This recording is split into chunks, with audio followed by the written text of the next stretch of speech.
All right. Hello, welcome back to VR Master League. Just getting my stuff all situated here and kind of making it clear exactly what we're doing. 'Cause there was some server discussions and such, so just kind of settling that out. But we are ready to go as soon as these teams are. We got adrenaline, we've got giggles, and lots of that hopefully about to happen. In other words, lots of fun. I was gonna go with a whole lots of shots and giggles type thing, but I would be stealing from Crazy Kit had I said that, but I just did. Anyway, round 1 about to start, so hey, there we go. Looks like no server change. Players we're discussing as apparently a Miss Ready, so maybe not. I heard I guess one of these players here are actually from Hawaii, so interesting. Not sure how many Hawaiian players that we do have in the league, but kind of cool. That said, yeah, it looks like a false start, so whoops. Whoops-a-daisy.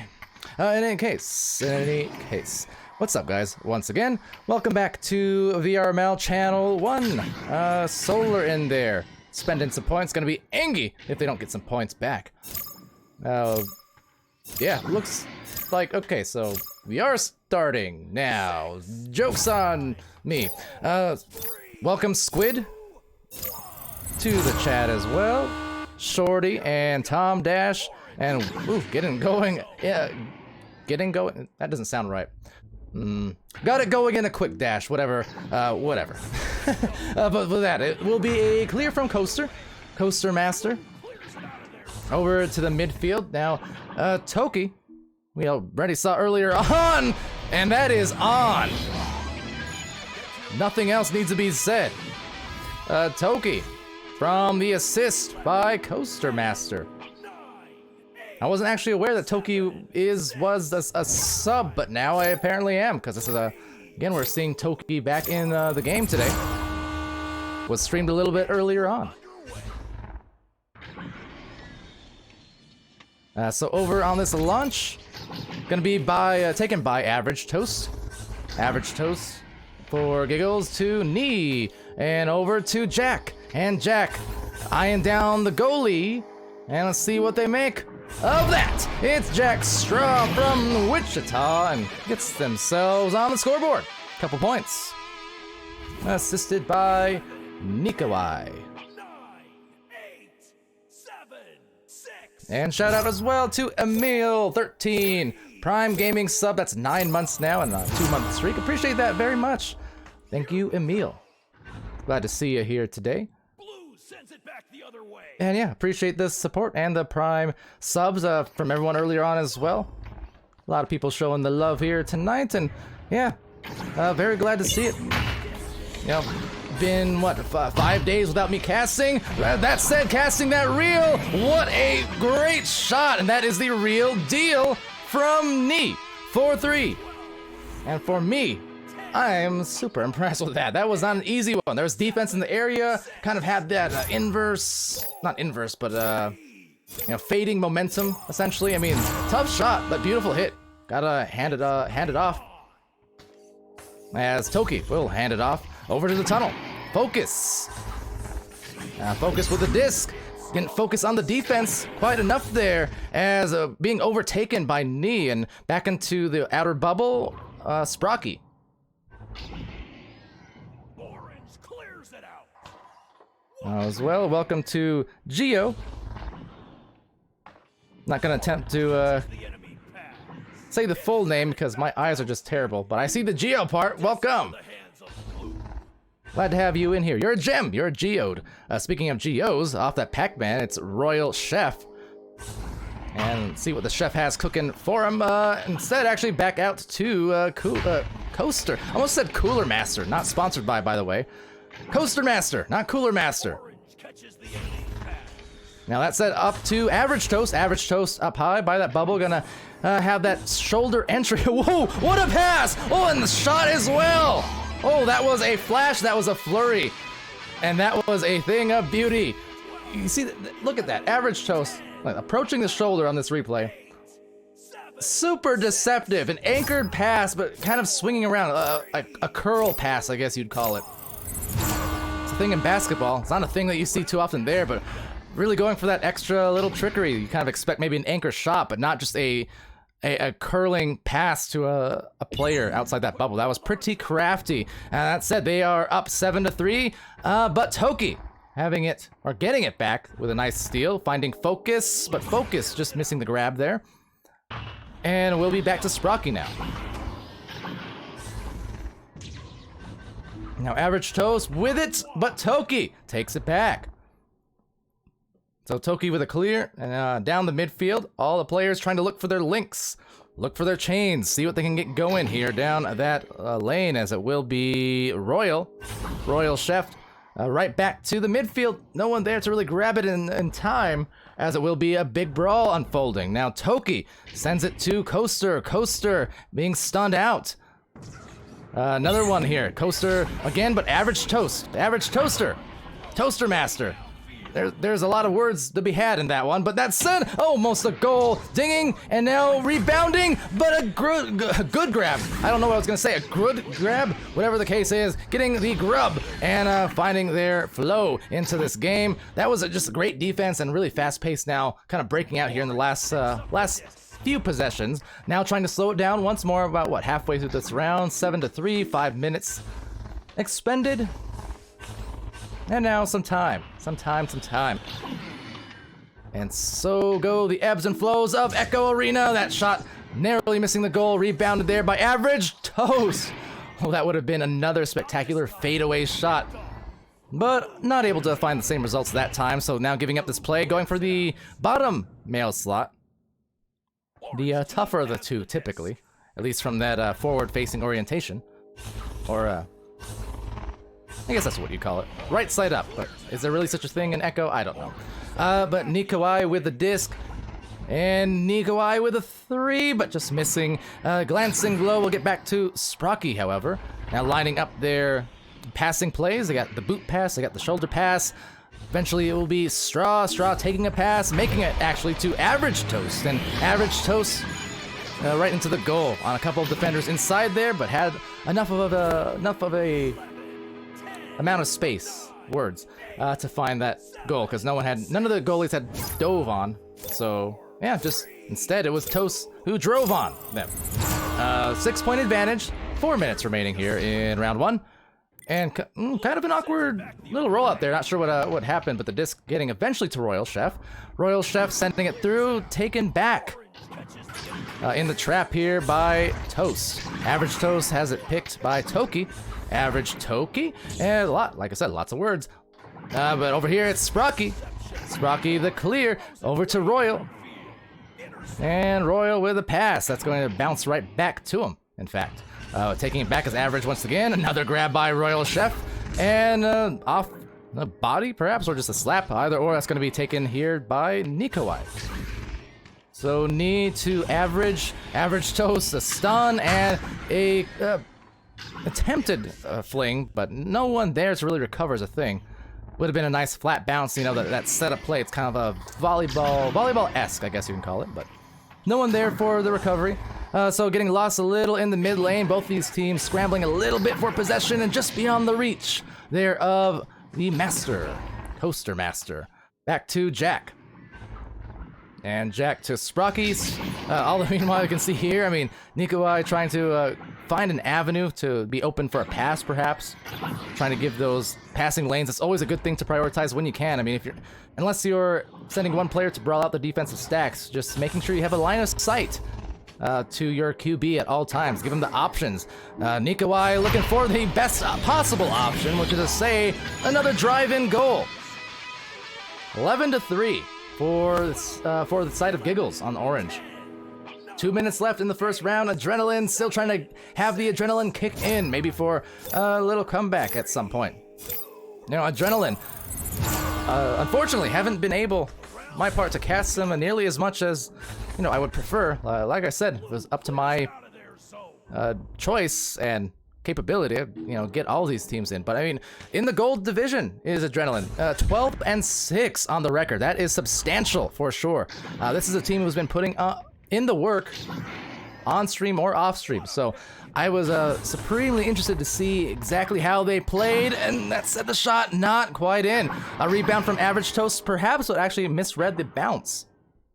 But yeah, Giggles in the silver division, they're sitting at 8-5, so also a very respectable record. But with Adrenaline, I know they're dealing with a sub here, as Nikoi gets the goal. Which is to say, nothing against Toki, because, as I said, Toki is been putting on shows here today, earlier on as well, and I also had those first few points, if I recall, in this match for Adrenaline. But as is always the case, you know, when you don't have your full roster that you're used to, that you already have the established chemistry, that can sometimes be a tough thing. But whatever the slow starts being caused by here for Adrenaline, as I said, if their record is any indication, you can't expect that to sustain itself, because they have been really putting on some strong work here with victories heavily against a lot of teams. You know, Team Slushy, Andromeda, actually lost that match versus Andromeda, but before that, Hollow, Enigma, Abattoir, I think is how you pronounce it. I mean, they've won 4 of their last 5 matches. So they've been really doing some work. But that said, getting worked over by Giggles in a laughing fit, it would seem. I mean, they've just been on point to the tune of 13 points, that is. But with the clock winding down, the first round will be to Giggles, 13-3.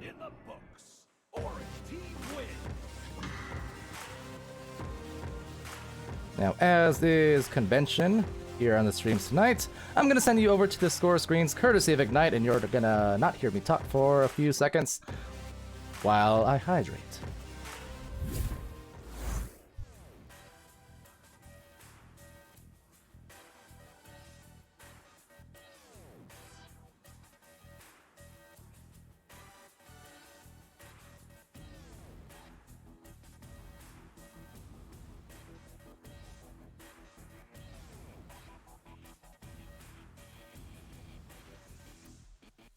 All right, and I'm back. Yeah, what's up? See John Tejada in there, stopping by saying thanks for the cast earlier. No problem. In fact, I'm pretty sure we've got you again tonight, right? Versus Paper. I picked that up, I believe. So you're going to get casted again in another hour or whenever that starts. As I was saying, now, for any teams who I have picked up for the cast tonight, later on, who might be watching right now, just keep in mind, I may have taken a few too many in a row than I intended, which is to say I intend to do them all, but I think there's like, what, 5 in a row, so,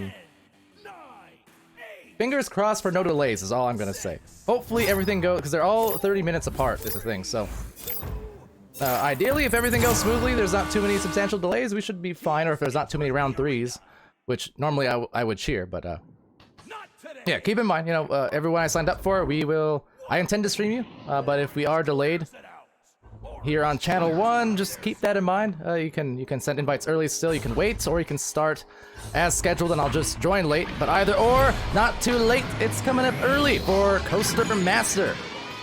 Coast to coast on the joust and making the most out of that for their first couple points on Adrenaline.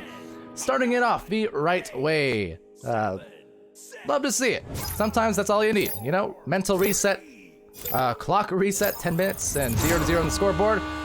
And there, yeah, you can get right back into it. Not a problem. We've seen it a lot. We have seen it almost daily, practically. Just, you know, round 2s can be extremely different. But that is a round bruise coming in from Average Toast on the stun and the steal. Was not able to punish eventually on the shot, but rebounding Coaster from the mid lane.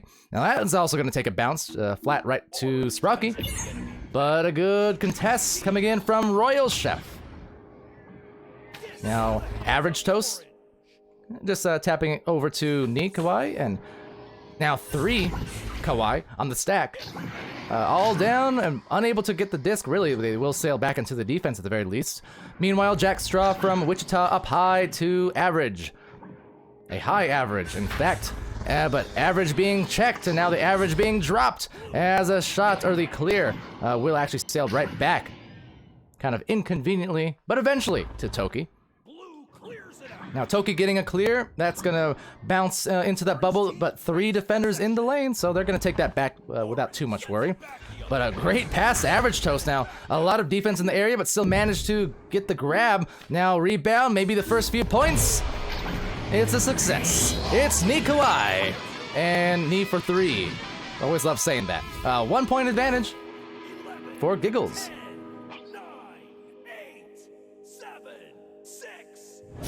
And yeah, great to see more people stopping in the chat. Gatorich there. Glad to have Gatorich. Gators! Not to be confused by Gators. That's an old team, but so good to have Gators in the chat, and as well as Cosmic. I'm hyper excited to see you here, Cosmic. Great to have you. Nikolai to the pass, but a little bit mishandled or misread, I suppose. Just didn't really have the anchor, so it was a tough catch. A much easier catch here. Focus. EXC says focus on me, but couldn't focus for the 3 because there was a stack impending and defending, and then sending into the trap. Taken over by Ni. Has 2 defenders rather, in the tunnel, so has to be careful, and makes the wise move to back it out to Sprocky. Sprocky with a disc, and sending it back up high. A little bit of a wayward pass, but Average Toast was still able to gather. Now, Toki with some great contesting, you know, nice aggression there to really force some longer range and tougher passes, but Nikolai with a disc, and for Giggles, they're still gonna have an opportunity here. There's 2 at the barrier, rebound buries it. Average Toast. Just had to pad the stats a little bit and get that self-assist, but they still make it count with a dunk. Up by 3 are the Giggles. Is the Giggles? How does that work?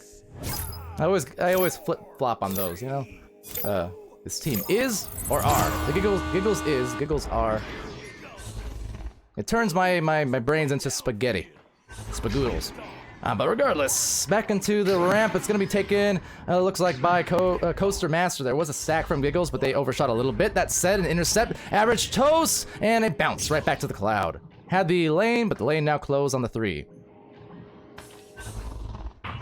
Now Jack to Ni to Sprocky, that is, and Sprocky backing it out, saying, nope, I don't like this. I'm just gonna back it out, gather, and find a better pass, and the shot actually does get through. That was definitely a risky one, savable, but still put in at 6 meters, so, you know, not a difficult shot. Fading upwards as well, but it did pan out, so. Rocktor in the chat as well, they're talking about the throwing styles of teams and players, saying Average Toast will have some shoulder problems. He doesn't address the throwing style. Well, yeah, I mean, this is a sport that really, you gotta do your warm-ups here, and a lot of stories otherwise of people as that goes right off the post, dinging, rebounding his chef. But a lot of stories, certainly, and I'm one of them, you know, who, you're not careful, yeah, you can definitely throw out some shoulders, get a little bit of, you know, tennis elbow, but I suppose it's more like VR elbow? Velbo? I don't know. Velcro? That's not it. Well, we're gonna stick to this one like Velcro, and Average Toast trying to stick one over to Sprocky, but a little out the reach. Rebounding nonetheless off that flat bounce on the side wall. Sprocky recovers, sends it, and just the same, sends it on that shot. That was really quick on the reaction, but Jack Straw couldn't find it. Jack Straw getting stunned. Sprocky now over to Nikolai. Nikolai has Toast and Jack, but instead getting jacked. It's Toki with the pass, or the recovery and the clear, that is, and will be taken right back at the bottom, but actually misread, so this could be very dangerous. That goal is open, and punishing that could be. It's Ni for 3. Once again, spilling that tea. 10-2. Starting to pull ahead now. Adrenaline had a good start to this round. They scored first, and they scored rather quickly off the neutral joust, but since then have been locked down to just those 2 points, and have been unable to address the 10-point barrage coming in from Giggles. 10 points straight, that is.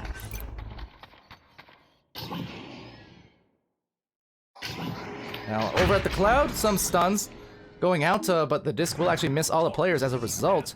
Eventually collecting it is Sprocky. Sprocky getting rid of that to Nikolai. So Ni from the wedge has Coaster Master over in the area. Now, meanwhile, Toast. Oh, good steal. Toki making tofu with the kung fu. And that's a special delivery. Where's the tip? Well, it's a 5-point differential. And with 3 minutes left, Adrenaline is still in a decent place. I mean, obviously you don't want to be down, but to be down by 5 with still that much time left, you'll take it. You know, especially considering how this round has gone so far, you'll definitely take it. You're 1 steal away, as I do get a steal here. You are 1 steal and score away for making this a really, really close round and being right back in it to potentially force a third. So let's see. There's the recovery. There's a clear, bouncing right into the midst of Focus. And Focus with the execution. Executable, in fact. There you go. 3-point match. 10, 9, 8, 7, 6. And yeah, earlier, Gatorich. So I'm assuming Gatorich, you're from Florida in that case. Yeah, when I was saying the Gators, I was referring to Oma Gators. They were an ESL team back in season 2, featuring some very familiar faces. You can visit Ecopedia for that. But hold on, as we'll be Focus. Couldn't quite get the disc. But Average Toast now, trying to recover. And maybe it's me. I won't tease you. Oma Gators were so much for subtlety. So one of our acclaimed and famed cameraman, of course, Sealable Bag, famed and acclaimed from Kangarillas, and QL Young, famed and acclaimed on Illuma Duty.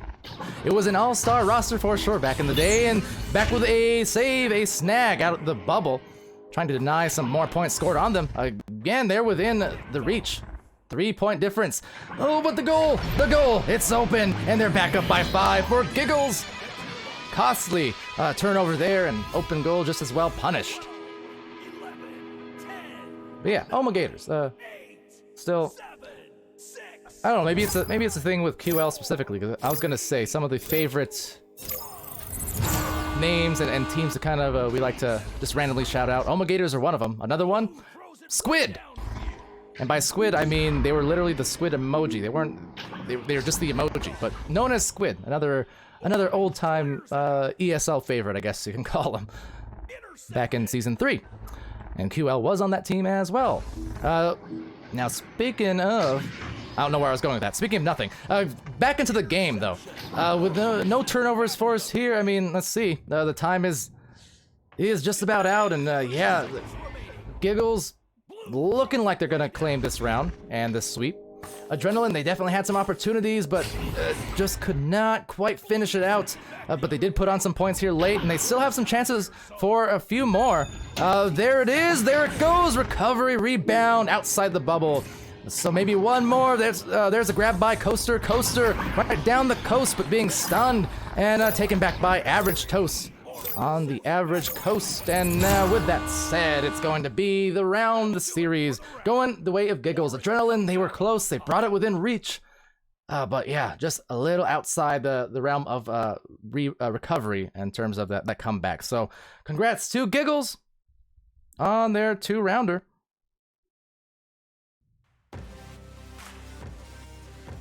And still yet for Adrenaline, as I mentioned, you know, despite the loss here tonight, I don't think indicative at all of their performance here in VRML this season.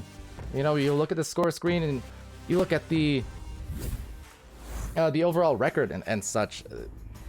It can't be denied. 12-7 for Adrenaline, despite being upset here tonight. Again, speaking underdog, I suppose. You know, Giggles, ever so slightly lower ranked. So, you know, a technical upset, but both of these teams been on their game. And Adrenaline, I'm sure they'll rebound after this.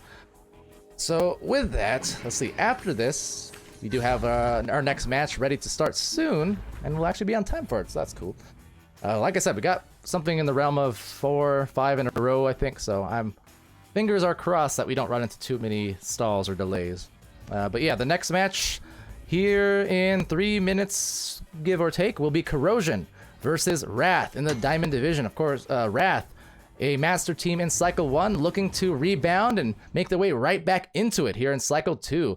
Corrosion, meanwhile, have not been there yet into that Challengers Cup and into that master tier, but this is a team, one of, I think, the more favored ones to potentially be chasing that. They've definitely impressed over and over across these last 7 weeks of matches. So that's going to be a hot one to watch, and that's coming up next. So you, all you guys in the Twitch chat, yeah, stay tuned, and we'll be right back as I do give you your channel points. No worries.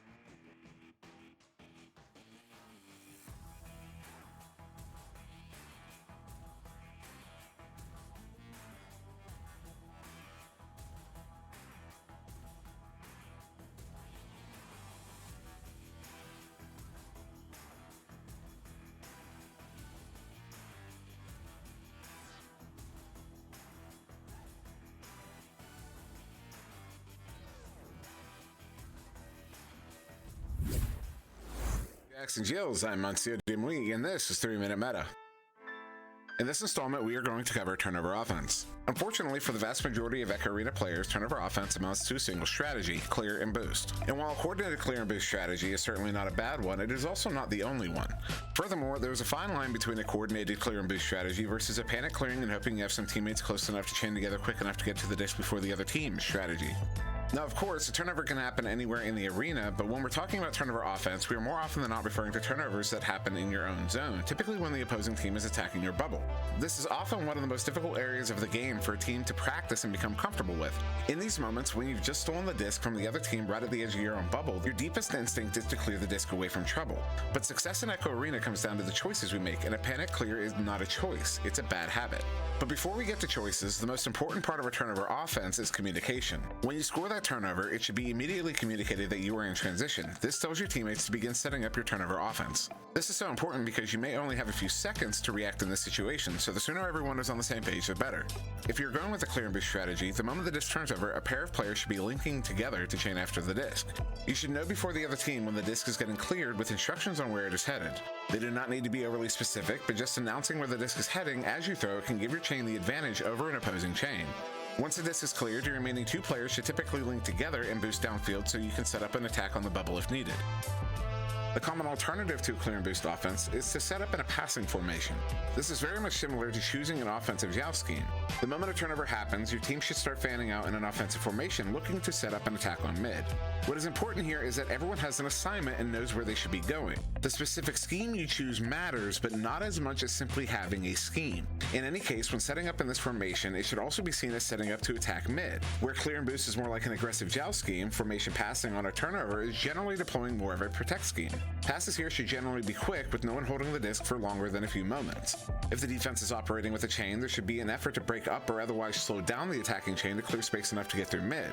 If the defense is playing with an aggressive man, you need to be winning those 1v1s, otherwise known as your 50-50s, in either slipping in front of your defender or setting them out and leaving them behind.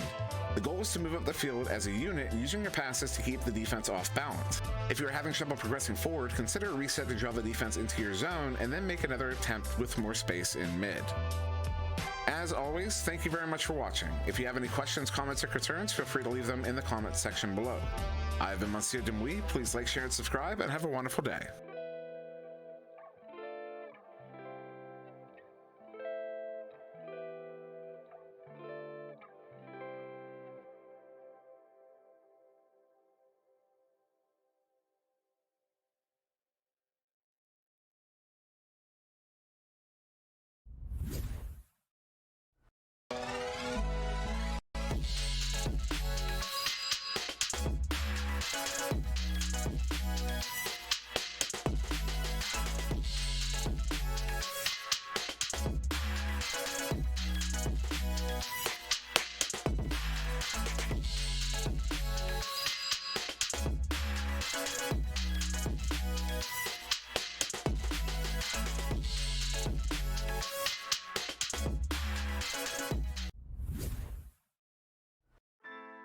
Good afternoon, Jacks and Jills. I am Monsieur Dimui, and this is 3 Minute Meta. In this third installment, we are going to cover defensive joust schemes. So I'm going to throw a whole bunch of numbers at you, and then we're going to...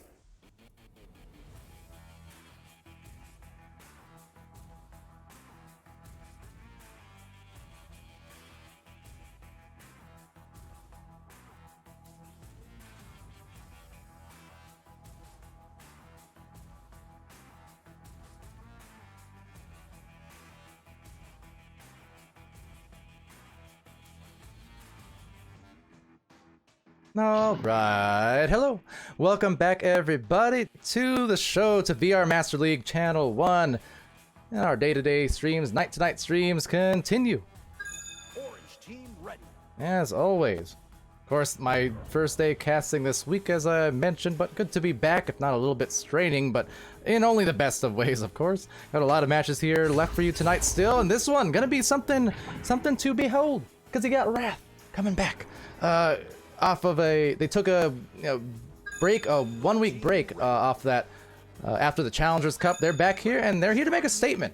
The thing is, so are Corrosion, because this team here in Corrosion, as I mentioned, I think one of the definite favored up and coming teams in terms of being the next ones to reach the Challengers Cup to potentially be contesting that Master Division and finding themselves in the Master Division, much like Aurora and Anomaly here in NA and Hyperion and Blank over in Europe. So this is gonna be super interesting. That is a super nicely threaded shot from Alchemy. 10 seconds in, and great start for Wrath. So as I said, both of these teams have kind of something to prove in a sense. You know, for Wrath, they're showing that they are not slowing down, you know, despite a little hitch in the road. They're looking to jump past that hurdle and come right back into the Master tier, perhaps going into next Challengers Cup. But as I said, Corrosion, this is essentially their test, one of their first tests perhaps, against, you know, a Master team this season. You know, a team that has come from Master. So this is a really good test of what Corrosion can expect, and if they can pass this one, you know, they're going to be definitely feeling confident going further and further into the second cycle. You can see some of those jukes coming in hot from Ghost Duck. Ghost Duck up high to Salty Tuna Fish. And with that salty, tuned up dish that started off a couple points on the board, Corrosion. 11, 10, 9, 8, 7, 6.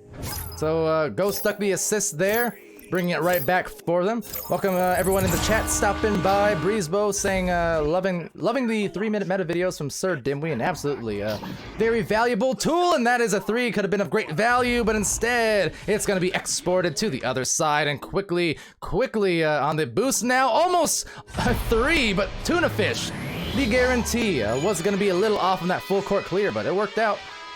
Got there pretty much uncontested. Tuna did. And ZZ Kalamata as well. How's it going? Welcome, welcome. J-Con.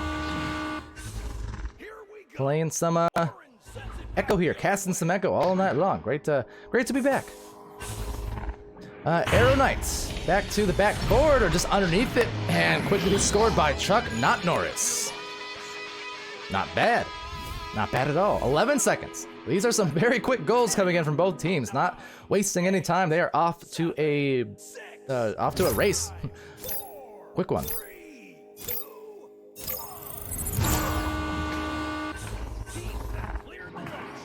So Ghost Stuck with it over to the trap. Getting stuck in it for a little bit, but everyone's splitting off now, trying to defend against that nice move coming in from Chuck.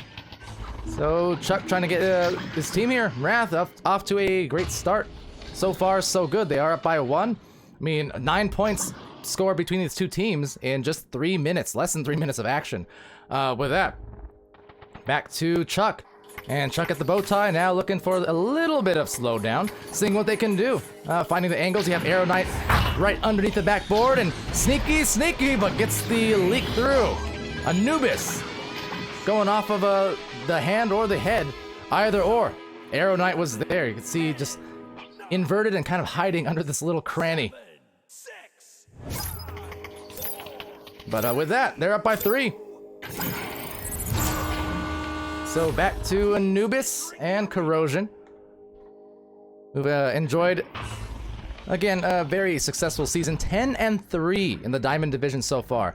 As I mentioned earlier, because we had a few teams like this, to be here in week 7, you know, anywhere through the season, beyond those first few weeks, so to be in week 7 and for any team to have substantially more wins than losses, you know, talking 4, 5, 6, and beyond, like Corrosion here, that is super impressive, because again, the whole system is intended just to give you tougher and tougher matches the more you win, right? To make you have you finding your space on that ladder amid, you know, similarly skilled teams. So to be a third through the season, more than a third through the season, and to have that kind of record still, that means this team is climbing, and they're not looking to stop anywhere. So that is Wrath and their task here, coming into Diamond, trying to kind of put a stop to the momentum of these Diamond teams who are trying to climb to that next level, the level that Wrath is very familiar with. But Anubis does get the disc back, and with 3 players on the floor, 1 kind of at the side, that's going to find nobody, unfortunately. Now flies back up top to Akami and Ghost, who contest each other there. Double KO. Meanwhile, Anubis, another pass to the nest.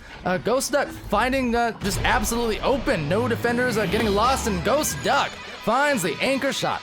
6 meters and brings it back within 1.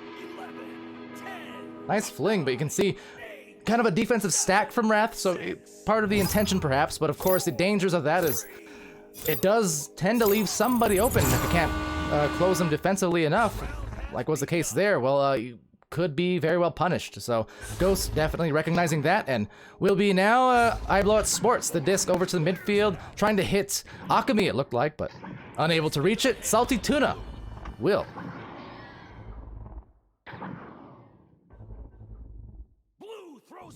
Now off of this recovery will be Ghost Duck again. Ghost Duck's been all over that disc so far, really having a lot of possession, but Chuck Norris, not Norris, gets a clear. Now finding their stacks if they can. You see a little bit slow to it for both teams, really.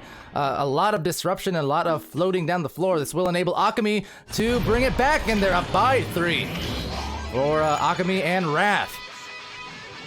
Yeah, again, the lone player essentially. There was one defender that finally got back just at the last second there.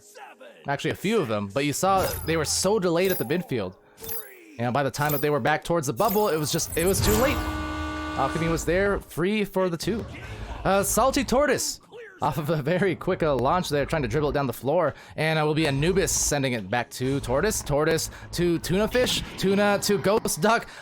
That is a seriously impressive string along of passes that we just saw there from Corrosion. Maintaining control and picture perfect, at least thus far. But as we know, the longer you go with successive passes, the more likely it is that you finally miss one at some point. But some stuns going out there. Ghost Duck whirling and trying to convert on a shot, but Ghost Duck getting stunned. Now another one being picked off by iBlowout Sports. There's a really nice grab, saving it, but not able to clear at least the first try. Akami is there, as well as Arrow Knight. Arrow Knight taking a boost off. Meanwhile, on the wedge, it will be recovered, maybe, by Tuna Fish, but Tuna Fish actually having trouble handling that disc and handling the Geo. So right back to him, back-to-back successive attempts there, but couldn't convert on that shot for Wrath.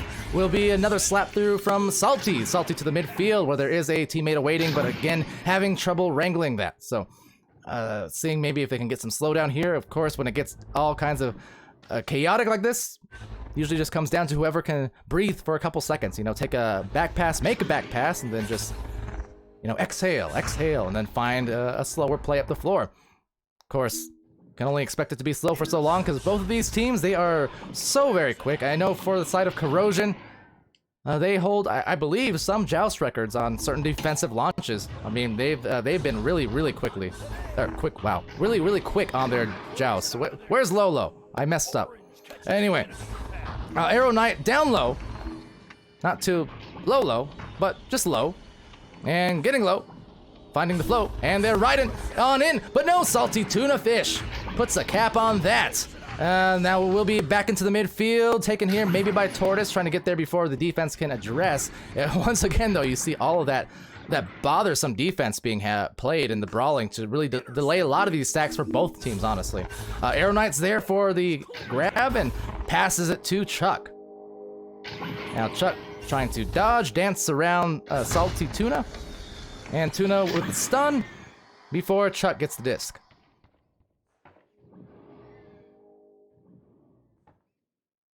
Now Zenith with the largest bit in history. Thank you, every bit of that is super significant. Of course, love us some Zenith. These teams trying to find a little bit of calm, though, and just gather, because, yeah, right now, so many brawls and all that aggressive defense will finally turn into a goal, though, for Akami. But you really see that both of these teams have been just kind of a haphazard, but in a very controlled way, if that makes sense. It's not... It's all with a purpose. It's aggressive purpose, and both these teams are finding a hard time because of it to actually, you know, just get a executed string of passes, you know, with frequency, because they're just way too bothered a lot of the time.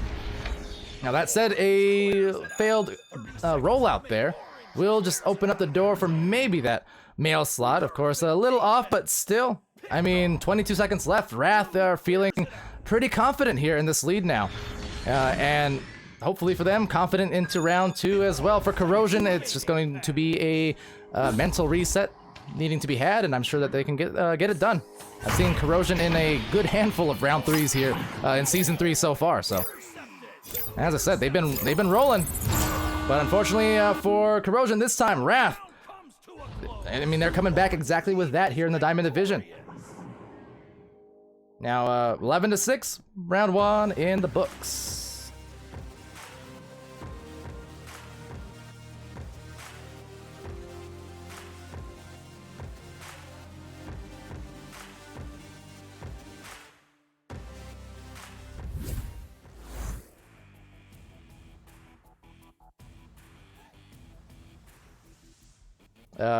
Not sure what I did there. You just ignore that. Look away from the overlays. It's me, Palidore. I didn't mess anything up. So, yeah. Speaking of Chocolate in there, I was talking about again chasing these teams. You know, chasing back for Wrath or chasing for the first time Corrosion, that master slot. Well, there you go. Talk about some new master teams in there. There's Anomaly. Again, one of those cases perhaps of not only coming in here to support the teams, but also to scout a little bit, because this could very well be the competition, you know, in the coming weeks. Although if I do recall here, let's see. Yeah, so Corrosion did play Anomaly, and that was back what, maybe 4 weeks ago, 3 weeks ago, something like that. And it was a victory from them, but they know just as much as any team. I mean, Corrosion is definitely kind of one of the next teams in line to really try and claim their fame and master. Could happen. Wouldn't be surprised.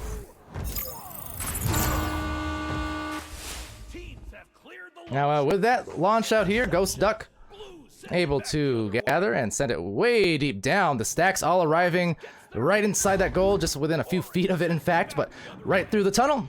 And there goes the brawls again. As I mentioned, that was a huge factor in the round 1. You saw a lot of floating around the floor at times, but that was mainly because there was just so many brawls going on, both teams not really wanting to give the other an inch. And that said, not an inch to spare. That was almost a save. Anubis gets the first goal here of round 2, but you saw it turned orange right as it went in. So, hey, 1/10 of a second, that could have gone a different way.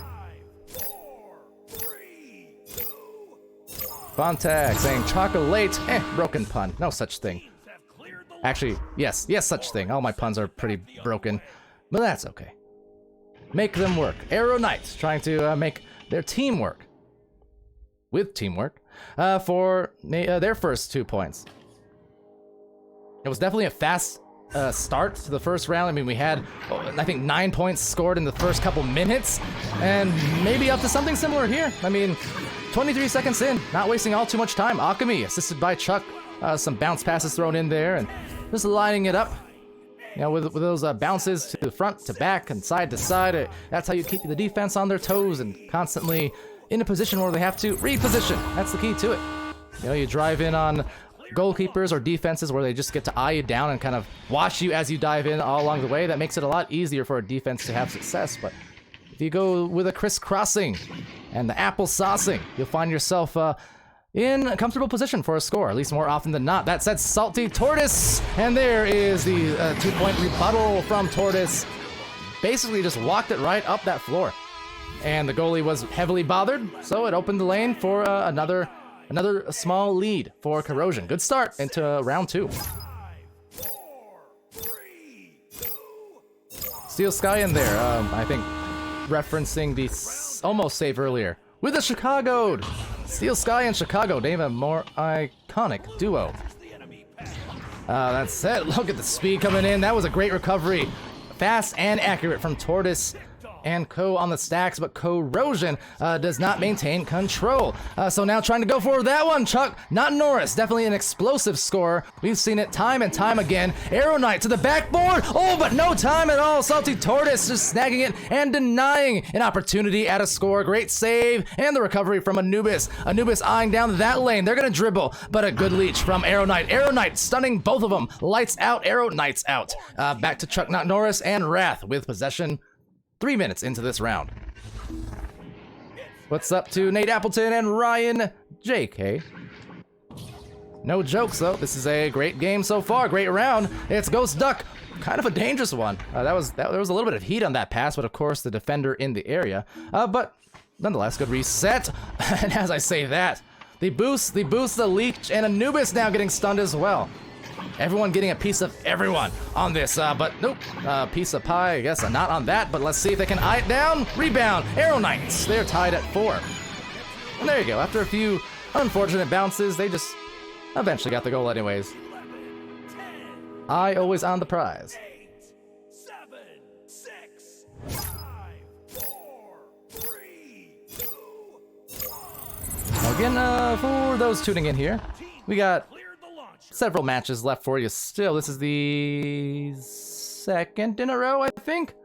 We had a lot of matches with only a little bit of separation between it, but yeah, we have a few more after this still yet. So busy Saturday Night Live. It's Salty Tortoise.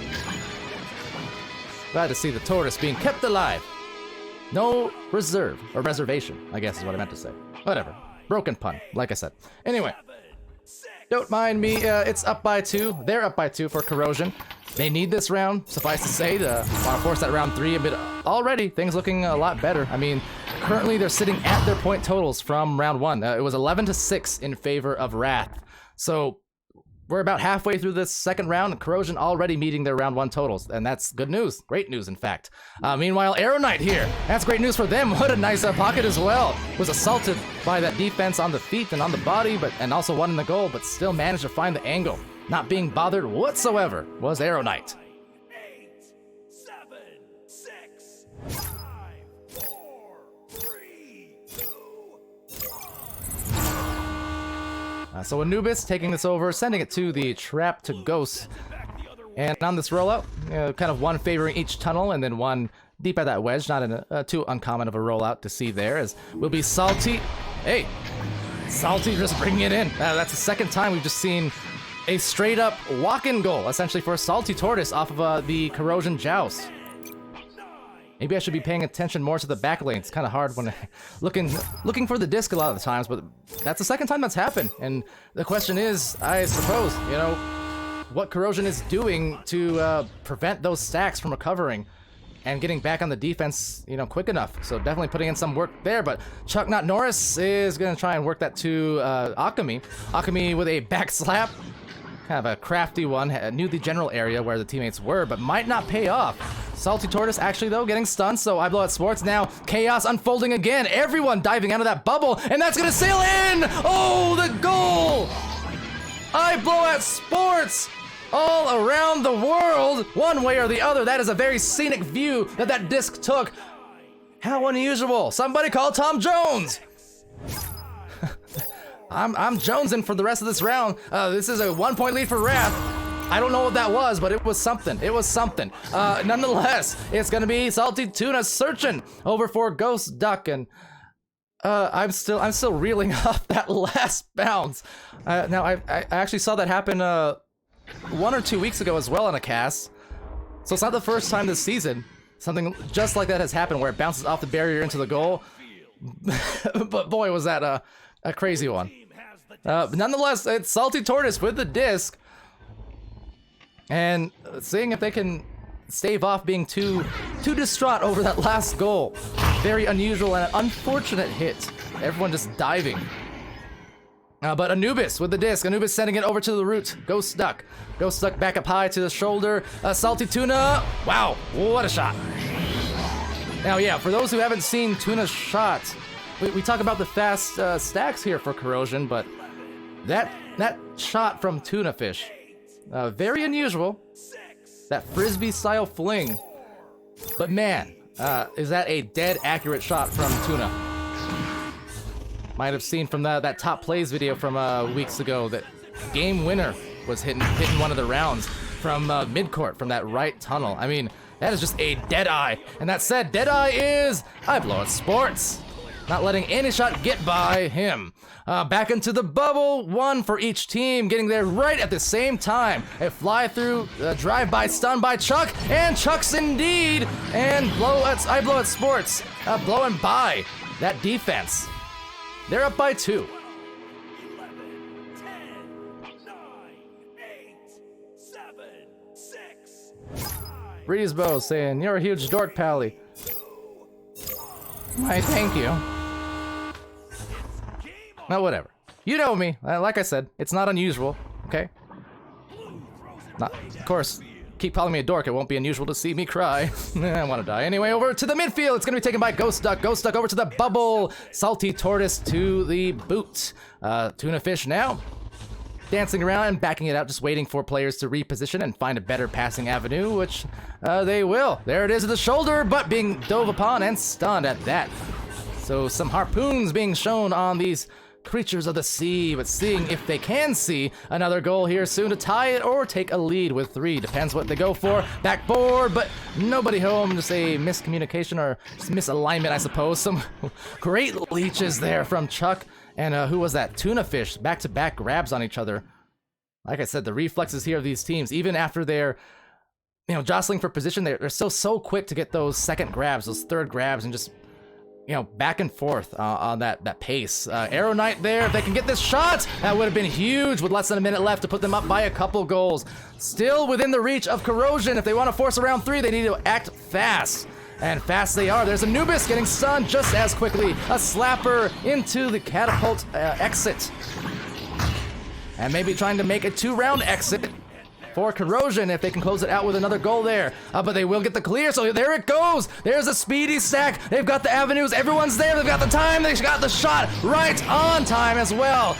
Before the stacks come in. Now there's 12-12. Overtime is looking guaranteed. In fact, I thought they might have had a second or two, but no, it's overtime. We're going to it. Corrosion with a massive goal towards the end off of that clear the boost, and all 4 players arriving right when they needed to. Great work by Corrosion to not give up on those plays. And with that, all right. OT. Oh me. Oh my. Pally's sad. That's correct. No, I'm Pally glad because we got overtime. It wipes away all the fears and all the tears of yesteryear, or at least yesterpast, as it will be the launch going out and taken here first as nearly careens into the goal. Taken here by Corrosion. They got that speed, but maybe too much speed on the pass. They couldn't actually complete the catch. Likewise there, Tuna Fish now having trouble wrangling. Akabi now getting in a brawl with Tuna Fish. Taken back by Tuna. Tuna over to the bubble, but nobody home. So the communication getting a little bit out of sorts here. Everyone's starting to panic just a little bit, and that's what overtime will do to you. You know the adrenaline is pumping. The blood is pumping. The teams, they're sweating, much like me, but even worse. Tuna Fish with a disc. So 40 seconds of just ferociousness. And now the slower play, the juke, the pass, and the finish! Anubis gets it to Ghost Duck, and they are not ghosts, they're alive! It's a 2-point win in overtime. Corrosion forced the 3rd round. You can see the celebrations as well coming out physically from Corrosion. You know that they know that we know that this is an important game for them. Another one of those litmus tests coming up against Wrath.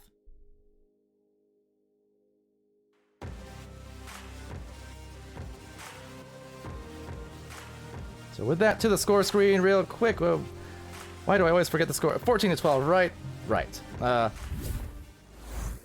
That's courtesy of Ignite, and excuse me for just a hot second.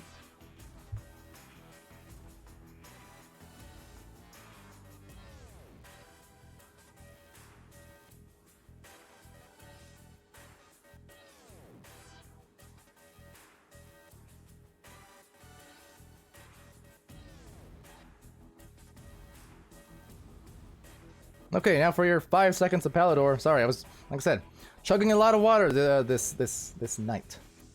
I got my times all tangled and I took 5 in a row instead of giving me like half an hour separation that I intended. But that's okay. You know why it's okay? Because you get matches like this. So, that's fine. Making up for lost time. Haven't streamed much earlier in the week. So it's good to be back. Good to have a round 3. This has been 5 seconds of Pally. We're back to round 3, about to start off. Corrosion. Seeing if they can get another one of their fast jousts. Saw chat talking about that, but hey, they get beaten out by Wrath there, 1.7. And off this clear, everyone looking for their angles, looking for their boosts as they can. All the players for Corrosion getting back in a hurry, and will be Wrath kind of back on the retreat in terms of the defense. Needing to get there rather quickly, because otherwise Corrosion, you know, they'll get there quickly, bothering them and contesting there before the clear. Now intercept by Salty Tuna Fish over in the tunnel. Tuna Fish has the teammates separating out now for their passing lanes. Nice kind of square formation, equidistance, and line of sights aplenty, and out of sight. Oh, the big save! I blow at Sports does it again, blowing a gasket here defensively. Some insane play, and now it's Chuck. Good luck, Chuck. No luck at all, actually, all skill. But good skill, Chuck doesn't quite ring off the, what am I saying? Roll off the tongue, ring off the tongue. Like I said, a lot of matches. Where's Lolo? I messed up again. 2 points first for Wrath. That was a beautiful save. I mean, there was a lot of really tricky jukes there from Ghost Duck, who obviously, yeah, one of those players who will put every move in the book physically on you with those jukes. So for Eyeball at Sports to be able to still, you know, be determined and read that disc, impressive. But that said, Corrosion, as they showed in the second round, they're not a team that's going to get discouraged all too much. You know, they get beat once, that's all right. They're going to come back. And same thing there. You know, they get a really great save put up against them. They get scored on the other end. Man, it doesn't matter. They're going to come back quickly and they're going to score anyways. At least so far, that's been the case. And off and to the races once again. Going to be grabbed by Ghost Duck. Ghost Duck getting stunned. Ghost Duck. Stuck. Anyway, Eyeball at Sports with the disc here. Has 2 ramp passes, but the aggressors coming in, maybe to the detriment. The goal was open, but a tough shot, so could not find it. More brawls and pileups here. Arrow Knight just kind of patiently waiting over to see what happens before finding the stack. And you see, that's what I refer to a lot of the time on these streams, right? If you get super caught up in the brawls, separate yourself, you know, instead of engaging in the brawl, sometimes just position yourself for a pass like Arrow Knight did. Because you saw, had Wrath gotten the disc back, that would have been a nice, easy pass. But then when Corrosion recovered, they were still close enough where they can get immediately back on the boost. So a lot of good things being shown there by Wrath, and great discipline, which you like to see. Now, Tuna Fish, with the recovery here, sending it deep and couldn't find a dribble. There's a lot of leeches once more. Now it seems like just as much as the brawls, we're seeing a lot of leeches as well between these teams, you know, trying to figure out that discipline. You know, knowing when you want to brawl, when do you want to leech. That said, talk about leech. I blow out Sports with a spike afterwards as well. Just underarm spike after another save. Putting in the clamps defensively, but unfortunately, the possession still back to Corrosion. The only killing blow really to these efforts, so to speak, is off these great saves from Eyeball at Sports is just the lack of successful clears a couple of these times. That said, they're still fighting hard as well. I mean, 2-point tie. Both teams currently deadlocked in a bit of a war these first 4 minutes of this round. And in these kind of situations, ugly situation there, it crashed on Corrosion, it would seem. That is the last possible thing you want to see, especially in round 3s when it's been such a competitive match. So heartbreaker for sure. I can only expect maybe a timeout to come soon. Let's see what this provides though. Have to get back into the defense. Alchemy has that 2-on-2 in the goal. The pass a little off connection, and Salty Tortoise recovers, but sending it to Eyeball at Sports essentially on the just sneaky mid lane clear. Will intercept and reject Anubis! Ridiculous! Putting in some clamps in his own right. Can he do it again? No! The finding Arrow Knight. Able to get the goal, but not without putting in the moves as well. Some very sturdy defense being shown by Eyeball at Sports and by Anubis, who has been killing it each and every time that I've been able to stream Corrosion, without a doubt. Great save, but as I said, the killer is the rebounds, the lack of the successful clears, and with that, it spelt doom for Corrosion on that play. But timeout here, maybe a brief one, and we'll see where that goes. Hopefully, you know, 5 minutes left. I mean, don't want to get scored on 3v4, 4v3, but fact is they're still only down by 2, and they still have a lot of time. So, not a worry, not a worry.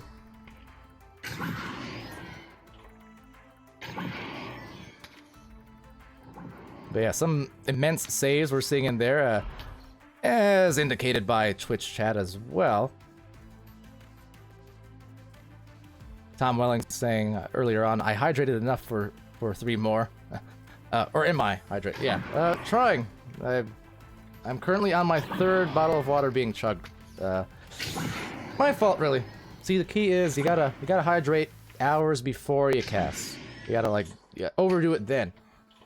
Because otherwise, if you're doing it once you're already feeling it in the cast, it takes too long for the old vocal cords to get hydrated, don't you see? So, working with what I got though, but I'm good. I'm good. I'm happy. Happy to be casting, and especially after not doing so for 5 days. Seems like eternity, an eternity, but that's how VR is. I'm drinking. I'm drinking. Thank you, Crimson.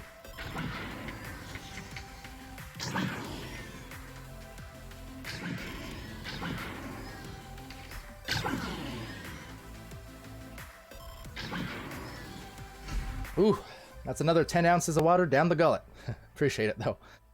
Ooh, okay, wow. Again, still awaiting the return here of the 4th, which is to say tuna fish, salty tuna fish. The one with the ridiculous release, and hey, speaking of, there it is. The return. So yeah, we're good, we're hyped. Cameron in there is 25 bits worth of hype. Bacon Ace saying 10-minute cooldown for height. I don't think so. I thought it was only like 5 minutes or so. Maybe it's 10. I don't know. If it's 10 minutes, I gotta adjust that. That's way too much for tonight. But yeah, we got all the players back in the game and engaged. So hopefully we're gonna get back into this rather shortly. Of course, for them, couldn't hurt maybe to just take an extra minute here or there just to, again, now that they've got the player back in the game, now to actually re-strategize, right? That could also be a factor.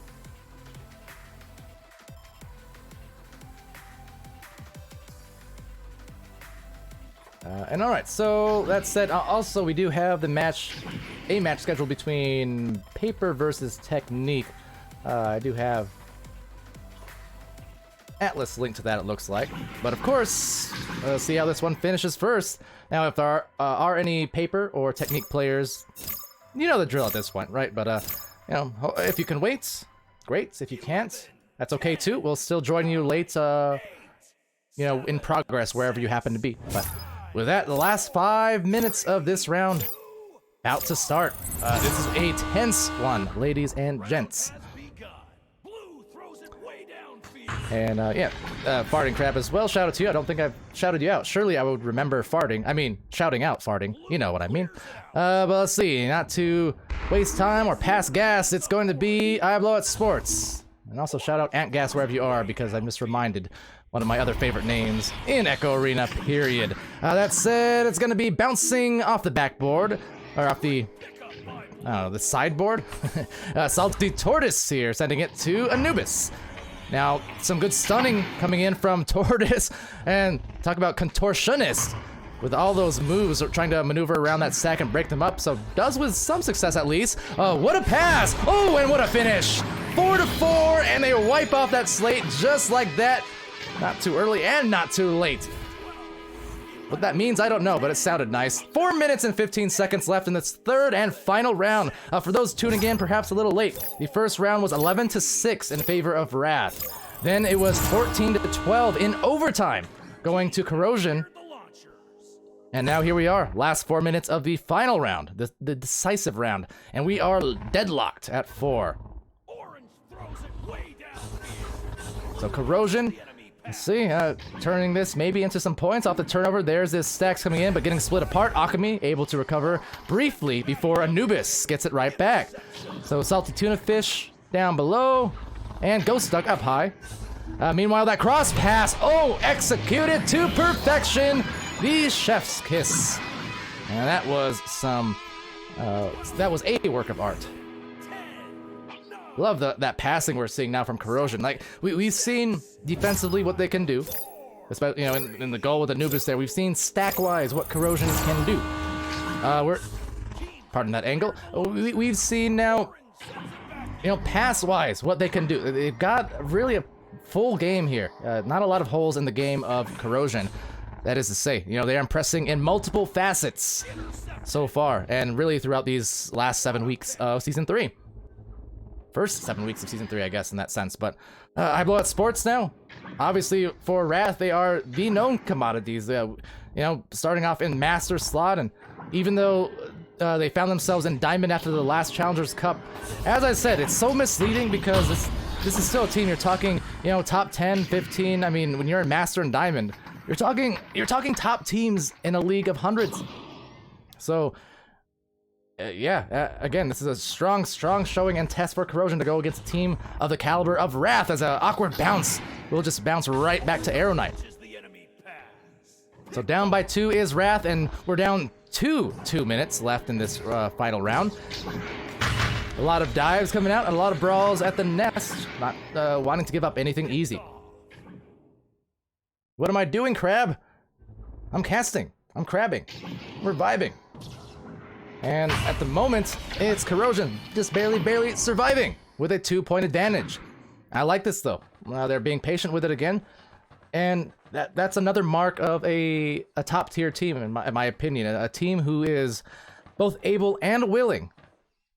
You know, 2 parts of that. Able and willing to slow it down when they need to. Waste some clock.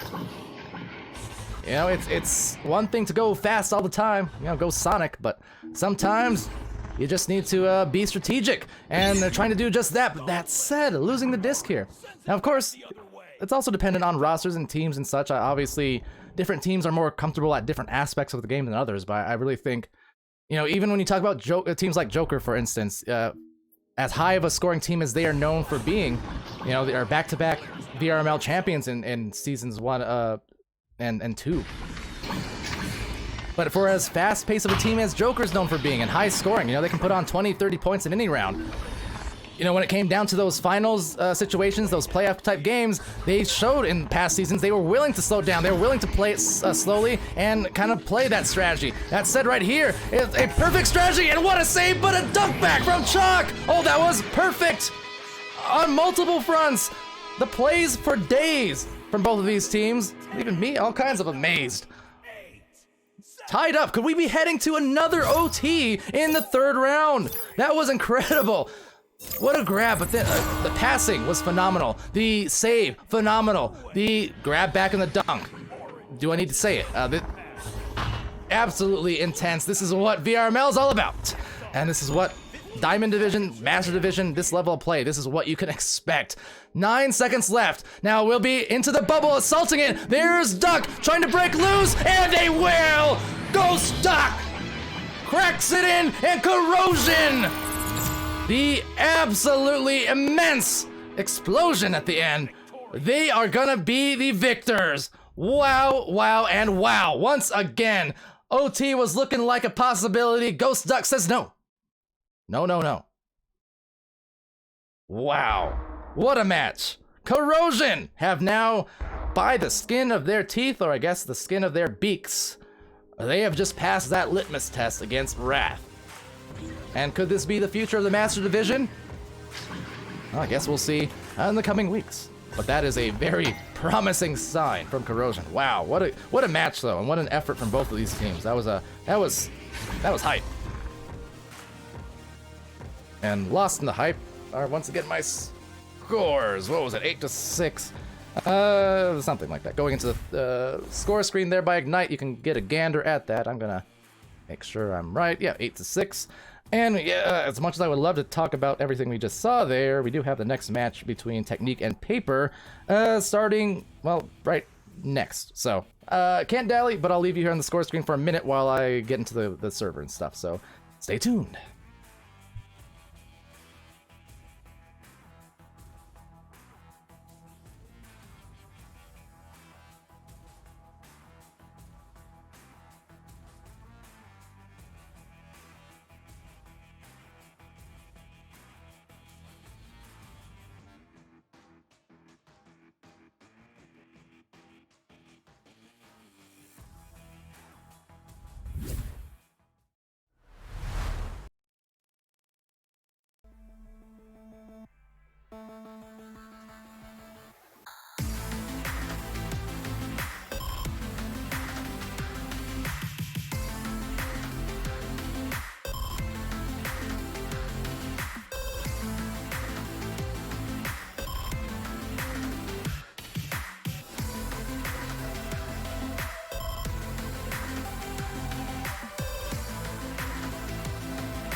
clears it out of their zone.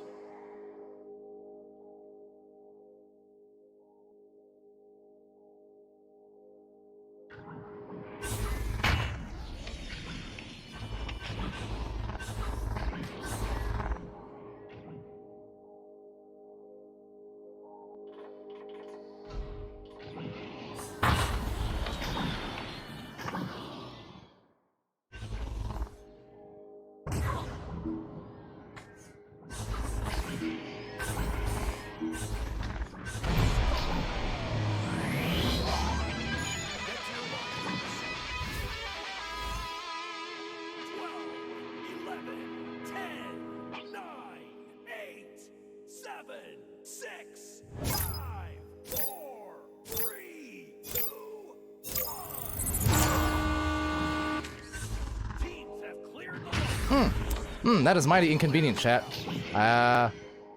Hello. You know, it was all for the reason I was messing up, I was flubbing, I didn't want to see Lolo witnessing me not, or messing up, see I just did it again. I didn't want to give him the opportunity to say, hey Pally, you're flubbing all over. As I was saying, appropriately, kind of in a rush here, so yeah, kinda started off in a hurry. And apologies for that delays, but we're good. We're great in fact, and back into the match. That said, it's a shame because I was now I gotta backtrack. What was I even saying? I'll start all over. See, I get a second take anyways. What I was saying is these two teams for Technique. First of all, we saw Technique earlier in the match, or in the stream tonight, to open up. I believe it was our first match. It was versus Technique, versus Anarchy, I should say, back in earlier afternoon, and that one went down to 3 rounds. And that was definitely a phenomenal match in its own right, kind of came down to the wire.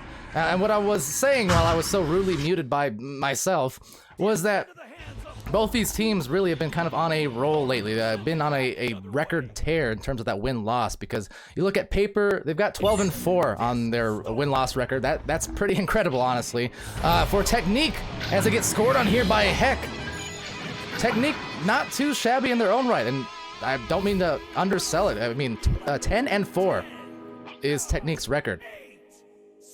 So both these teams in the Diamond Division, we just saw that ridiculous match between Wrath and Corrosion, you know, just minutes ago, and I was talking about how those teams, you know, definitely looking like, you know, future of Master Division. I mean, Wrath, you know, part of Master Division in Cycle 1, and Corrosion chasing Master Division. Well, same applies to these teams here. So many dark horses and underdogs, I would call them, in the Diamond Division of Master League here.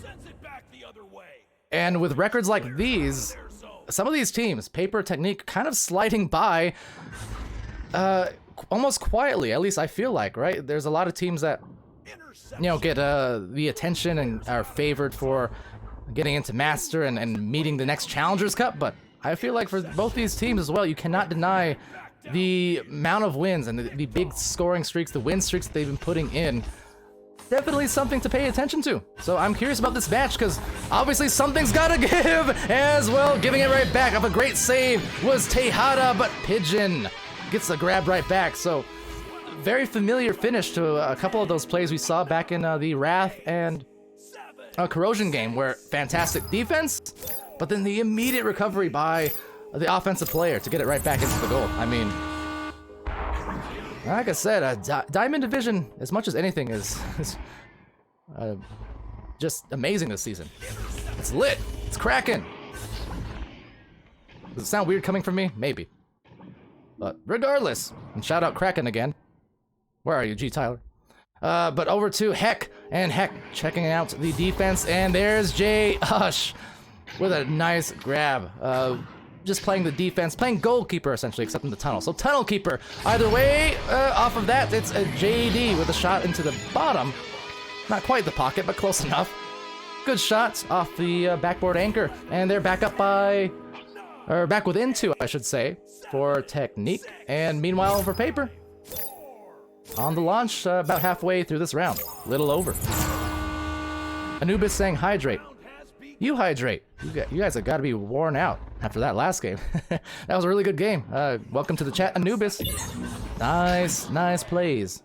Really for both teams. But that was a fun match. That said, that one is just off the line. Now again, another stun coming in.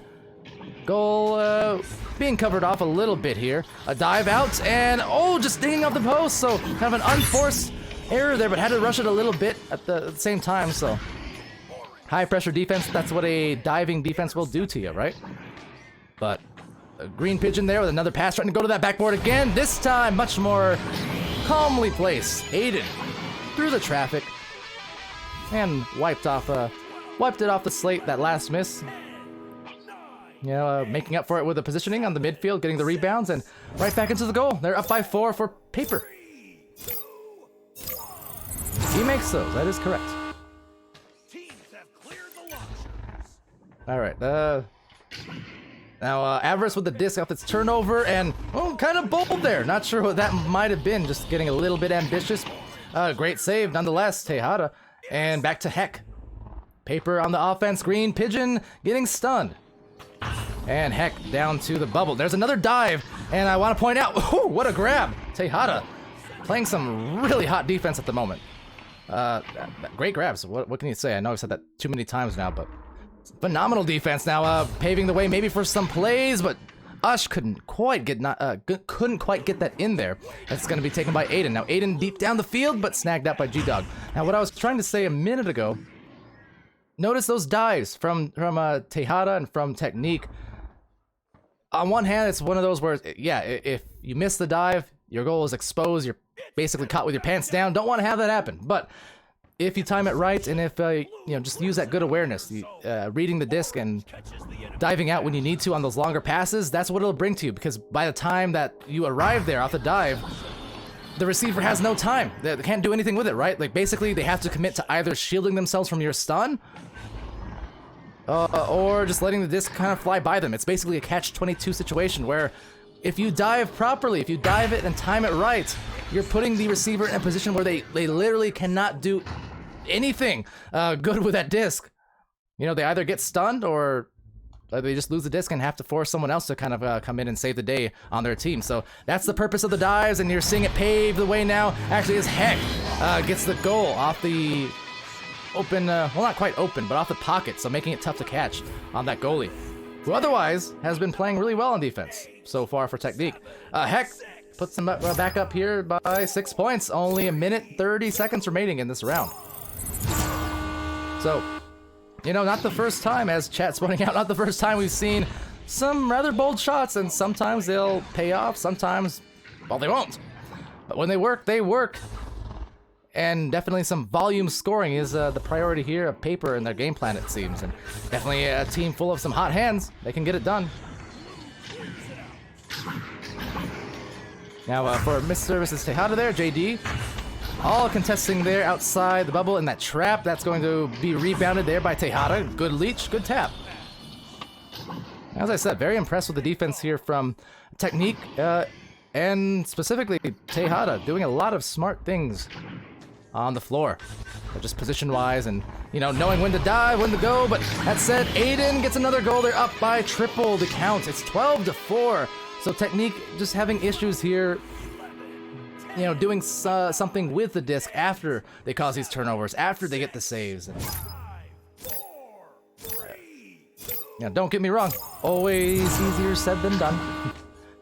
I'm just sitting here pointing out the obvious in situations, right? But when you're in the game and in the heat of the battle, yeah, it's a lot tougher to figure out right from left sometimes. But these teams doing it at a very high level for sure. Time about out here. Avarice looking for a pass to Heck. Heck eyeing down maybe one more to that ceiling. A little bit of time, and they will find that last shot just to break it apart. One more, and breaking the hearts maybe of Technique just a bit. So a 10-point victory in round 1. And now I will indeed accommodate that hydration request from a long time ago from Anubis.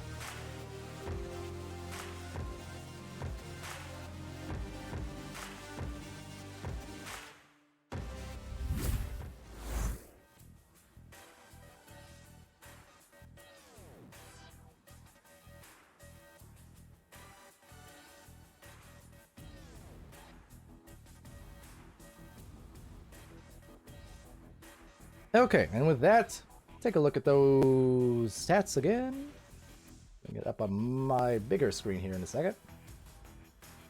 Okay, yeah, so paper. I mean, everyone doing something offensively. You can see 4 points for Aiden, 23 stuns. You have Avarice, a couple points.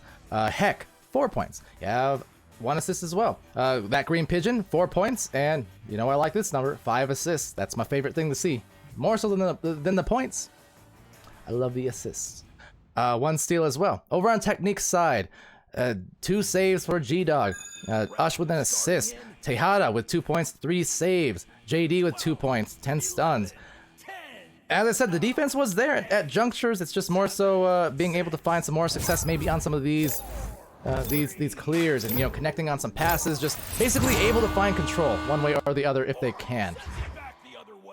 Because, yeah, again, defense is just half the battle, half the puzzle basically. So seeing if they can get back into it here will be Tejada and Technique with the first possession, it's looking like, and walking it up the floor.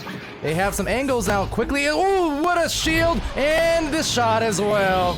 J. Ush assisting Mr. Mrs. Tejada doesn't miss Tejada, and that was a great little Ender play. And I know Ender was in the chat earlier on, but doing the name proud there, Tejada. That was some steez. But efficient steez. Once again, it was with a purpose. You know, it was bold, but it was a good calculated risk that happened to work out wonderfully. So nice first score for Technique here on the board. Now with that, a turnover, so maybe an opportunity for 2 in a row going to Technique. They have possession. Let's see. They got the lineup of passes that cross-cutting. G-Dog wasn't quite there, but still finding almost a rebound there, but a good save, maybe off the head even. A lot of disarray, and another ding going the way. That's back-to-back, but here is Green Pigeon and J. Ush taking it back, trying to muster that one in, but too much mustard on it. Now some stuns again. Brawls all around the world. And the stacks as well. You can see the leech coming in nicely from Pigeon. And great grab from Aiden. Grabs back, though, G-Dog with those paws of fury. So trying to claw their way back into this one and have a strong start to this round for Technique. Again, an opportunity to go up by 4. This would be a really nice way to turn it around, but misgrab there from Tejada.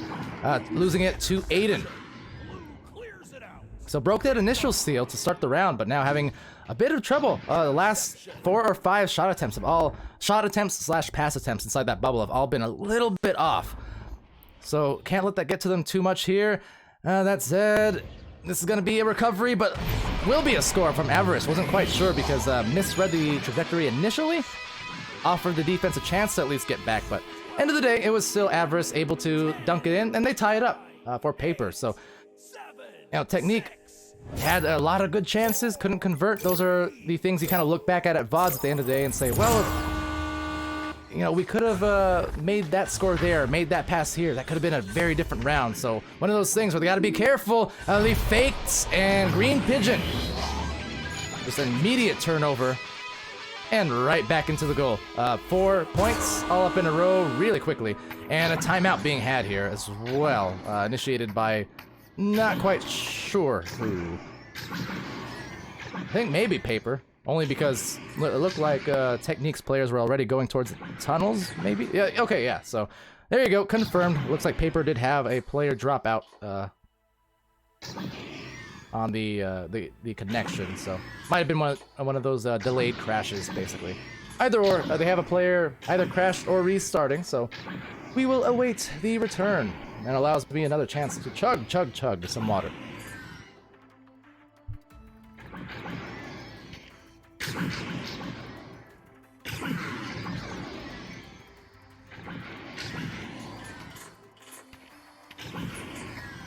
Won't lie, that water, brand new. That one tastes a little funky though.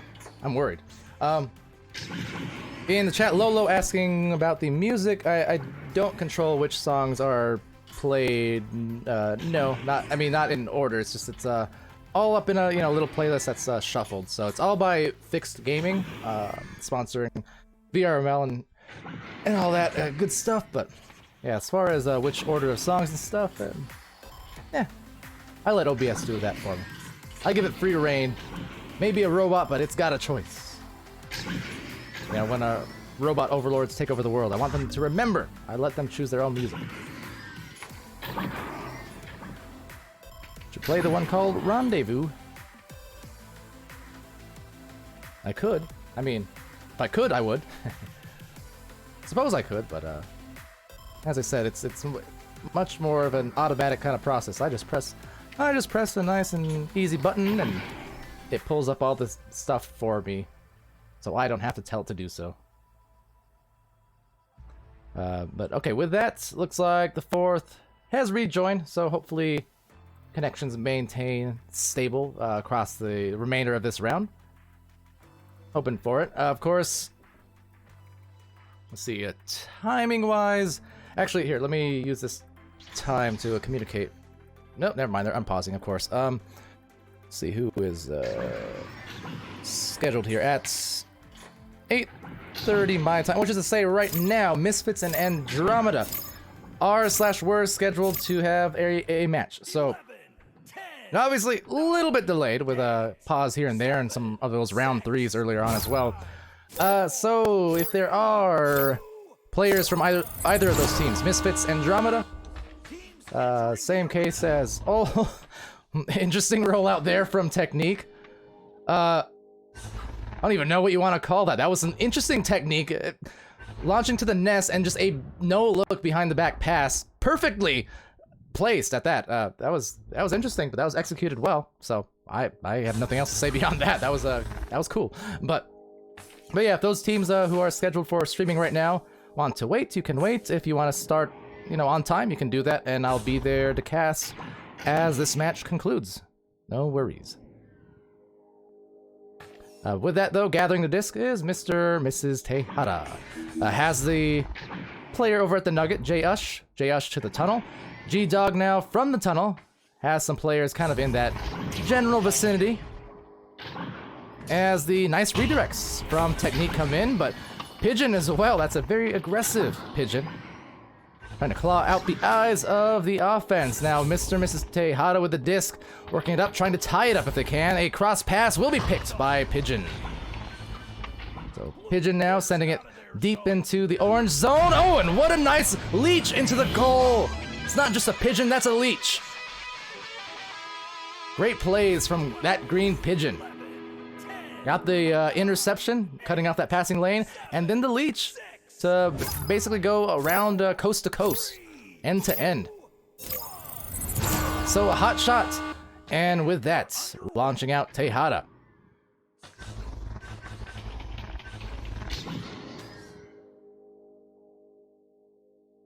And seeing player in there. Yeah, I think hopefully you came out of the ad to hear the rest of what I was saying. But yeah, finishing up this match so you guys can wait, or you can start on time and I'll just join you in progress. So up to you guys, but make sure whatever you do, clear it with both teams as well. Avarice here with a disc, and a nice pizza slice shot there. Kind of a tougher angle to hit from, but did it well. They're up 9-2. But yeah, just make sure it's okay with both teams. Both teams can wait if you are opting to, but otherwise, feel free to start within that 15-minute window. And I'll be there.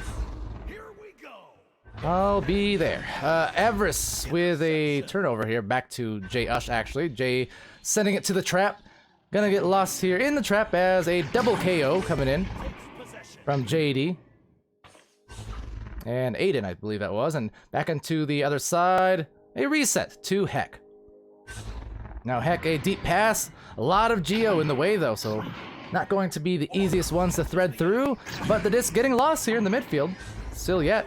Avarice there, sending it up high to the station, nice look. Heck, also nice look, and trying to book it in. They might have the numbers if they press on this, and they still do, but a little bit disjointed, and it will be G-Dog with a recovery, the clear, and immediate boost. That's what you like to see. Look at that speed, look at that 3, and guess who? It's G with 3. Not 3 Gs, but 0 Gs as they speed down the floor. Doing exactly what Green Pigeon did on the other end, right? Cause a turnover, and then find an immediate boost down for the 3-point hit before the defense can recover. That was pretty nice. And fast. and other words. I don't know, thesaurus, I need it. But that was great, that was great. Green Pigeon here, with the disc now at the bottom of the floor. A 4-point advantage they're enjoying right now, which is to say, not a huge one, but an advantage no less. And of course, they won that first round 14 to 11, or 14 to 4, excuse me. And you know, with that technique, you know, a better second round thus far.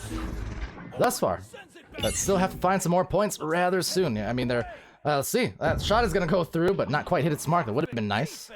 Green Pigeon with a disc has to deal with two different defenders there as they take some little tap boosts off and get down the floor, and another open goal nearly made.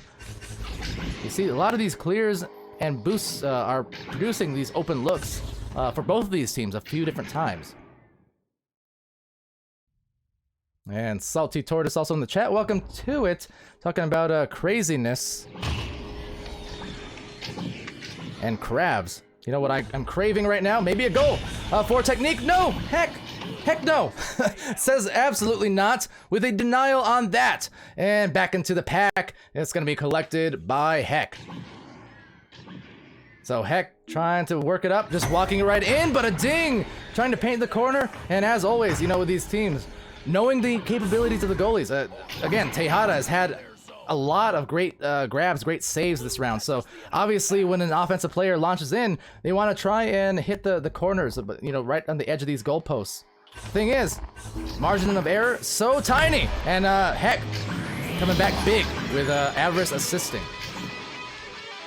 But yeah, when you're trying to hit the very edges of the goal, you're basically just an inch away from it either being a beautiful shot or a ugly looking miss because it dings, right? But that's just the margins you're playing with at this level. Fact. But to Mrs. Tejada over at the tunnel, sending that out to J. Ush, who really quickly sends it up to JD.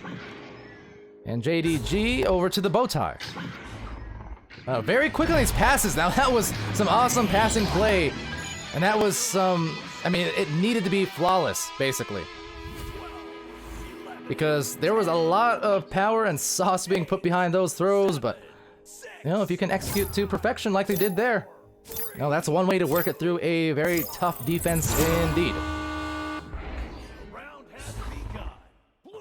Now with that, will be Green Pigeon with the disc and sending it high up to the nest. It's Heck with the disc again. See a couple players in there, I think from our next match, saying they're gonna wait there. So yeah, cool. Not a problem with me as long as it's okay with everybody in that match, and we'll be there. In the air, it's gonna be snagged by G-Dog. G-Dog with that clear, but intercepted once again, and that's gonna be some ice from the rice, the avarice. It's very rich, either or. Pick your pun. This round is gonna be had by Paper in a sweep. Paper sweep. Recycle. Recycling. More words. I don't know. You see, I'm just giving you insight into the whole thought process. I hear a word and then suddenly a flood of other words and stuff comes into my head. That said, Paper able to power through. And technique, for as great as they have been on the season and as great as they were earlier on versus Anarchy, for instance, not quite able to find the offense enough. And with that, yeah, that will indeed be the win in 2 rounds. So, as has been the case with our other matches and other casts, I'm going to get these scores real quick, 14 to 7, and send you guys to the score screen, and you won't hear from me for another minute or two as I do get into the next match. So, you stay tuned. Congrats to Paper for the successful victory, and you know, Technique finishing one win, 1 loss on the day, so still very respectable and a nice record on the whole. All right, here you go. Be right back.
Alright, hello everybody, welcome back to VR Master League Channel 1. I'm Palidore.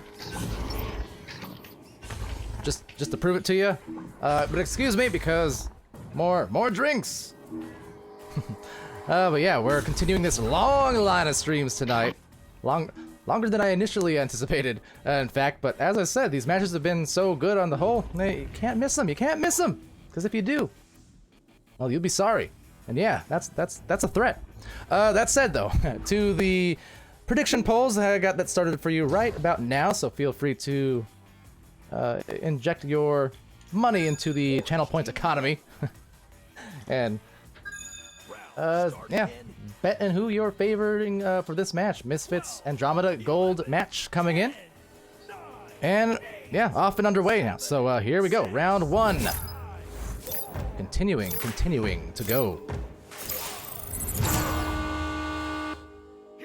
So got you guys, should have got you guys your points, original. Maybe that was an old chat I was just missing from earlier. But yeah, welcome back guys. Again, continuing on here. We've got Misfits with that roster currently as that bounces hold on to the way of them. That's King Derp. And with the very kingly dump into the goal. Now, what that means, I don't know. Don't look into it too much. Regardless, Misfits coming in with its active roster today of JL Prieto, Dark Arrow, Paladins. That's almost like Palidore. I have a bias now. And King Derp. Of course, Paladin's sort of a play on the name. Again, for those who maybe haven't heard before, I got my name from my grandpa. He had a character in Baldur's Gate RPG named Palidore, but it's because it was a paladin. Yeah, but I stole it from him, and now here we are. And here they are. And wow, what an unusual ding that was. That was almost a echo equivalent of like a toilet bowl goal from basketball. It just kind of swung all around three or four different sides before it finally sailed in. But hey, got the goal, tied up. So for Andromeda here, the active roster of Igneal Sensei, Knight 1, Epic Sauce, and Pi. Oh my. So with that, it's King Derp putting in some style as they go that extra mile across the floor. It's 4-2. Quick scores. It started off this first minute and a half, 9 seconds into that joust. 8, 7, 6, 5, 4, 3, 2, 1. All right, so Pi with the disc here rolling. Got that short rollout, it looks like, going for the Pac-Man, and then one to eventually the tunnel. And they're going to try and maneuver that through. Now, the anchor pass, you don't see those all too often. Definitely tougher ones to go to be able to get anchor anything. Definitely a skill set in its own. That's, like I said, you don't see too many anchor passes. But that said, will be a turnover here to Paladins. And Paladins eyeing down the teammates here on the bottom as well as the top. Kind of they got one player way back in the goal. JL there.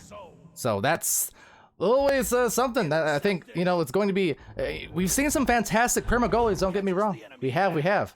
I've seen it a lot of times. But it is still worth pointing out as well for these teams. You're going to see less and less in that, you know, going up and up the ranks. You know, you want to, at the very least, you know, want to drag those goalies, goalies or otherwise defensive players into the midfield when you're on offense to at least give the back pass option.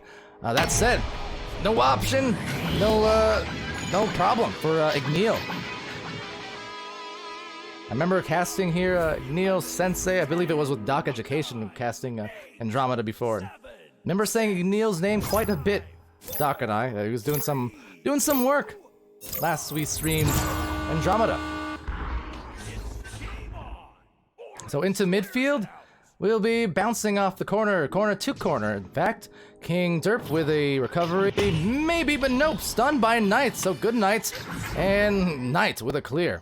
That's gonna bounce wildly right back into the hands of Paladins, and double stunned in fact. Another interception though to Epic Sauce, bouncing it off the corner, into the backboard, taken back by the backboard. A little bit of misconnections, but regardless, it's a goal, it's Igneal. Putting them up by 2 for Andromeda. 10, 9, 8, 7, 6, 5, 4, 3. Now, of course, after this, we will have one more match. Will actually be our last one, at least in this long block of streams. Scheduled to be Onion versus Dust Bunnies, and at the moment, dusting off the shoulders, and it will be another 2 points to tie it up for King Derp. King Derp, all 6 points, I do believe, yeah, for Misfits in this match so far. Not too shabby. King is living rich. But yeah, Onion and Dust Bunnies will be happening after this one. Of course, again, may or may not be slightly delayed depending on timings of everything, but I know both those teams. They know how it goes, so we will be streaming that game, early or late or otherwise. We'll be there for absolute sure. And Knight, with a good steal here, or trying to get that disc back though, is Dark Arrow. Dark Arrow sending it down the floor, another bounce off the Geo, so getting stuck in the middle. Big pile, and King Derp taking that one away. Bouncing right back, flat to Dark Arrow, and a nice tap as well. So easy does it, kind of the quick release. And in a breeze, they're up by 3. 4 minutes, 48 seconds remaining here. Competitive first round for sure. For these teams, is Andromeda with a 10-6 record, having a very successful season here in the Gold Division. Now, currently on a 3-game win streak versus Wolves, Adrenaline, and Flatliners. Trying to line up a pass here. And overall, they also won against Breakthrough. Lost 1 match against Fighting Entropy, so on the whole, 4 of their last 5 games have been victories. For Misfits, going on the defense now, Misfits here, also in Gold Division, 8-6 record-wise. But that is to say, significantly, hold on a minute, I'm catching this out of the corner of my eye. Let me get back to that stat in a second. Interesting stat here, though. Will be taken here by Dark Arrow. Dark Arrow just juking around. And looking for an alley. Don't juke the cameraman, that's rude. A Dark Arrow, though, with a stun. Gonna open the way, maybe. A little handoff play off the boots, taken by King Derp. King Derp! Oh, off the head of Paladins, I believe. So off the teammate. That is unfortunate. Otherwise, 100 moves in the book, but the finish just a little off. Off the head, to be specific. This might give me a little chance here. Let me count. 1, 2, 3, 4, 5, 6, 7, 8. Okay, so the stat I was talking about, 8 wins in a row. I had to make sure and get the number right. 8 wins in a row for Misfits. What is going on with them? They are throwing aphids into the goal, and looking real fit is King Derp to lead the way like a king indeed. I mean, 9 out of the 12 points for King Derp. Misfits, as I said, this is an 8-game win streak. That is something. So dropping their first 2 and then just nothing but success the rest of the way, it would seem like. So talk about hot teams. You're looking at one. You're looking at a couple. A Knight gets a couple on that score. That brings it right back within 4 points of a difference, and still anyone's match, anyone's round. 2:40 remaining. 9, 8, 7, 6. Nate Appleton in there shouting out. Wolves as well. Wolves are Pog. Absolutely. All these teams are. But you know me. That's the caster bias or lack of bias, I guess, because, as always, just long as it's competitive, we're happy. Dark Arrow, they're going to be happy to go back up 14-8. 12, 11, 10, 9, 8, 7, 6, 5. You know what I got staring me in the face right now? My pork jerky, that's right, pork jerky this time. Anyone who knows me knows my casting snack of choice is normally jerky of whatever sort. Because it's efficient and full of nutrition, or at least protein and stuff. But that said, trying to feed themselves here another goal if they can. Now with that, it's another recovery here from Dark Arrow. Dark Arrow for Misfits. Eyeing downwards towards that boot for Paladins. 2 Paladins, and Paladins looking for another teammate at the backboard. Maybe, actually, could have been a self-pass. I'm not even quite sure, because there was some good coverage there, actually, from Andromeda. They were covering the passing lane, so it looked like maybe for Paladins that was just kind of a, recognition of the fact that the goal, or the receiver was not as open as they thought. Either way, though, they will cough up the disc eventually, trying to recover. There's Knight bothering King Derp and Dark Arrow, and doing a pretty good job of it. This might get them the disc back for at least a moment. There's Pi over to Sensei, Igneel Sensei that is, and deep into the back pass, Throws it way downfield. or rather, I guess a forward pass more so, but a risky one at that, kind of slow, so easy to pick off. Almost got to the teammate. Regardless, though, they're going to have another chance at this. There it is, slinging it to the side lane, but nobody quite in the area. Another awkward bounce, Knight trying to contest, and a lot of brawls now also at the nest. So some coverage here now being shown by Misfits. Great pass, great finish, back within 4, although the door may be closed on a comeback for this one. Yeah, 20 seconds left in the 4-point difference, but still, nice work by Andromeda to stick with that play and eventually find the right pass and the excellent finish. So at the very minimum, you know, ending this round off of a score, maybe even one more score. Let's see. They got a few seconds. There's Pi, and Pi could not quite find it. So trying to put their game plan back in the oven and see if they can come out next round around with a, you know, one of those, again, reversals that we see, the force around 3s, which we have, again, seen a couple times here, at least today, in addition to some overtimes and stuff of that sort. So lots of really awesome competition for sure, and that's what you get. 14-10 though in that first round, and back to the score screen. And don't mind me, as I will again be momentarily distracted by water. But we did actually get a timeout too, it sounds like, so yeah, maybe one of the players switching out here, it looks like. But we will be back in just a hot second.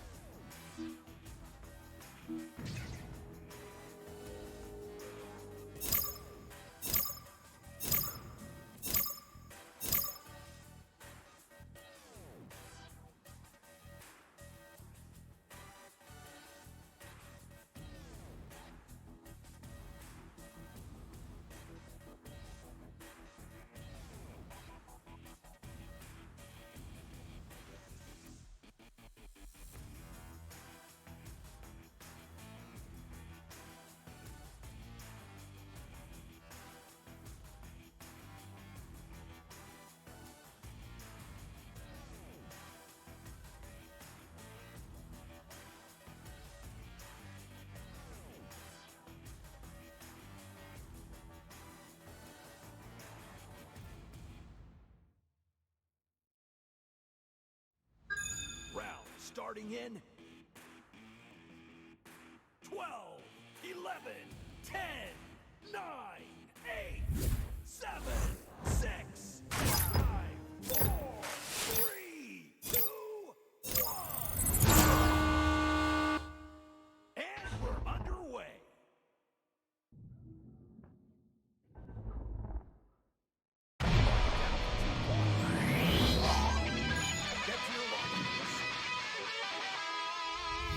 Okay, sorry about that. Yeah, that timeout didn't last quite as long as I thought, but at least got back in time for the round start. That said, a power dunk from Dark Arrow, that's quite the way to start it for them. So, Misfits back up again, instantly.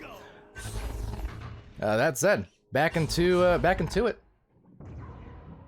Be taken here by Dark Arrow, and oh, that is correct. Misfits did, yeah. I think I did it backwards. Sorry about that. I'll fix it on my end.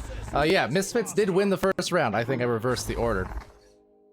Apologies. As I said, it's been, you know, a long night of stream, so mistakes tend to happen after a few hours. But with that, Dark Arrow looking for a score, and it will be Dark Arrow recovering off of that rebound. A lot of, look at that, a lot of moves, a lot of shields. Somehow got through a couple of defenders, but wasn't able to maintain control the whole way through.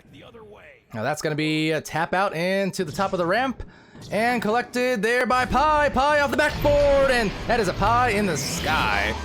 Great score. And now that I have a moment here, let me fix that for you. Yeah, absolutely correct. Misfits did win the first round. I just made an oops. I did it again. That said, what are these teams doing again? Misfits lost 2 players in an instant. That is most unusual. I wonder what happened. Well, timeout. I'm not sure the reasons for whatever just happened there. Hopefully not a server issue, but Yeah, 2 players peacing out. Well, with that, hopefully we'll get word from them shortly. Let me, on that note, also adjust my scores on the other scene there. It's 14-10. And again, it was favoring Misfits in the first round. So, there we go. I think we're all correct now. We're good. But yeah, what's up again? Dash. Hi, Pally. Hi. Been a long night. Yeah. Often is the case. But don't mistake it for a complaint, because it's definitely not. It's just more so an explanation, yeah. If Pally makes a little bit of an oops, it's usually because I've been at it for a handful of hours, and especially the solo cast, you know. Solo cast and cams, it kind of drains the old mental concentration sometimes. That said, though, I'm here for it. Wouldn't be doing it if I didn't love it, and Epic Sauce, they're gonna love that if that goes in, but unfortunately there was a pesky Mertzy in the way coming in here in this round. Now, right past King Derp, unfortunately, that's gonna actually bounce. Okay, well that's gonna dubstep into Pi, and Pi, oh my, is having a lot of issues there, finding the bearings, I guess, to put it lightly. A lot of steam coming off of that Pi right now. Dark Arrow here, gonna grab the disc, a big shield, there's the ender move, and ends it with the 2 at that. Misfits back up by a point. 12, 11, 10,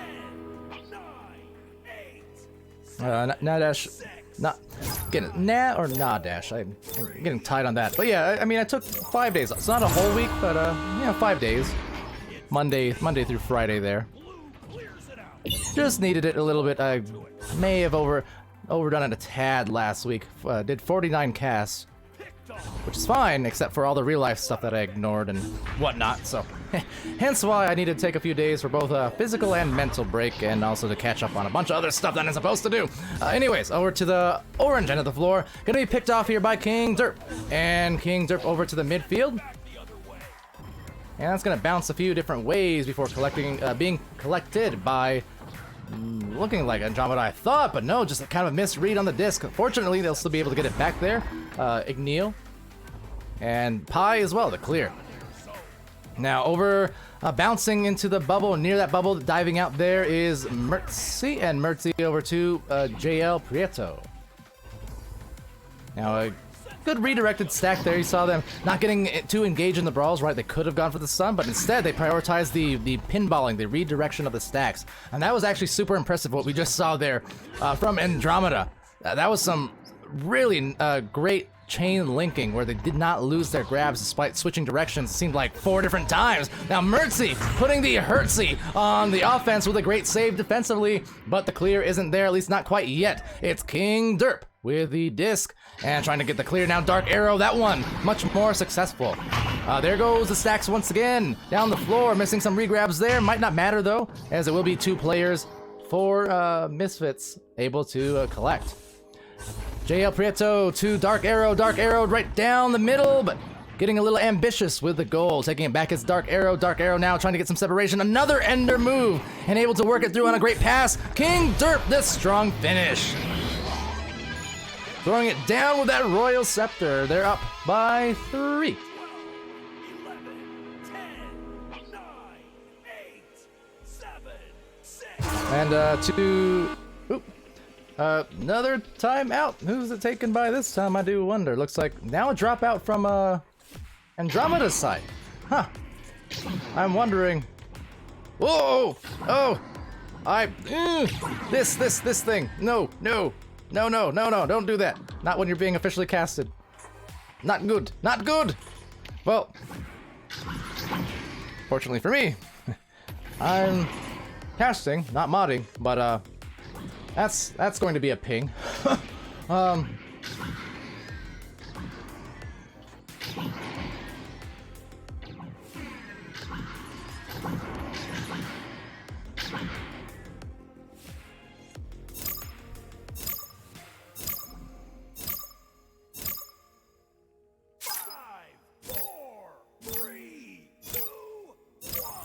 Alright, well, friendly reminder as we do get out of this timeout. Just communicating with the teams here. Not allowed to have extra spectators when you're being casted officially. We have a few of them. That may be problematic, but I'm just here to cast it. And night one, we'll find it right past the goalie. 6-5. I mean, it's been a good game otherwise, but know your rules, teams. Please do if you're being casted. That said. Next match is going to be on schedule here. Well, off schedule, a little bit delayed, but I'm hoping to still get that in soon. We got Dust Bunnies versus Onion, so a little off schedule, but not too bad. Hoping to get them casted as well. That's going to be sailing down into the trench, taken here at the bottom by Dark Arrow. Dark Arrow is going to walk it up the floor here, and good handoff play, but the ding! A little bit too tough on the angle, couldn't find the window. Back, though, to the wedge. And then back up to the nest. Fishy Toes now, so another roster player stepping in. We see a few, I'm kind of confused if this is a switch out on purpose, or, well, great purpose on the Dark Arrow shot for 3.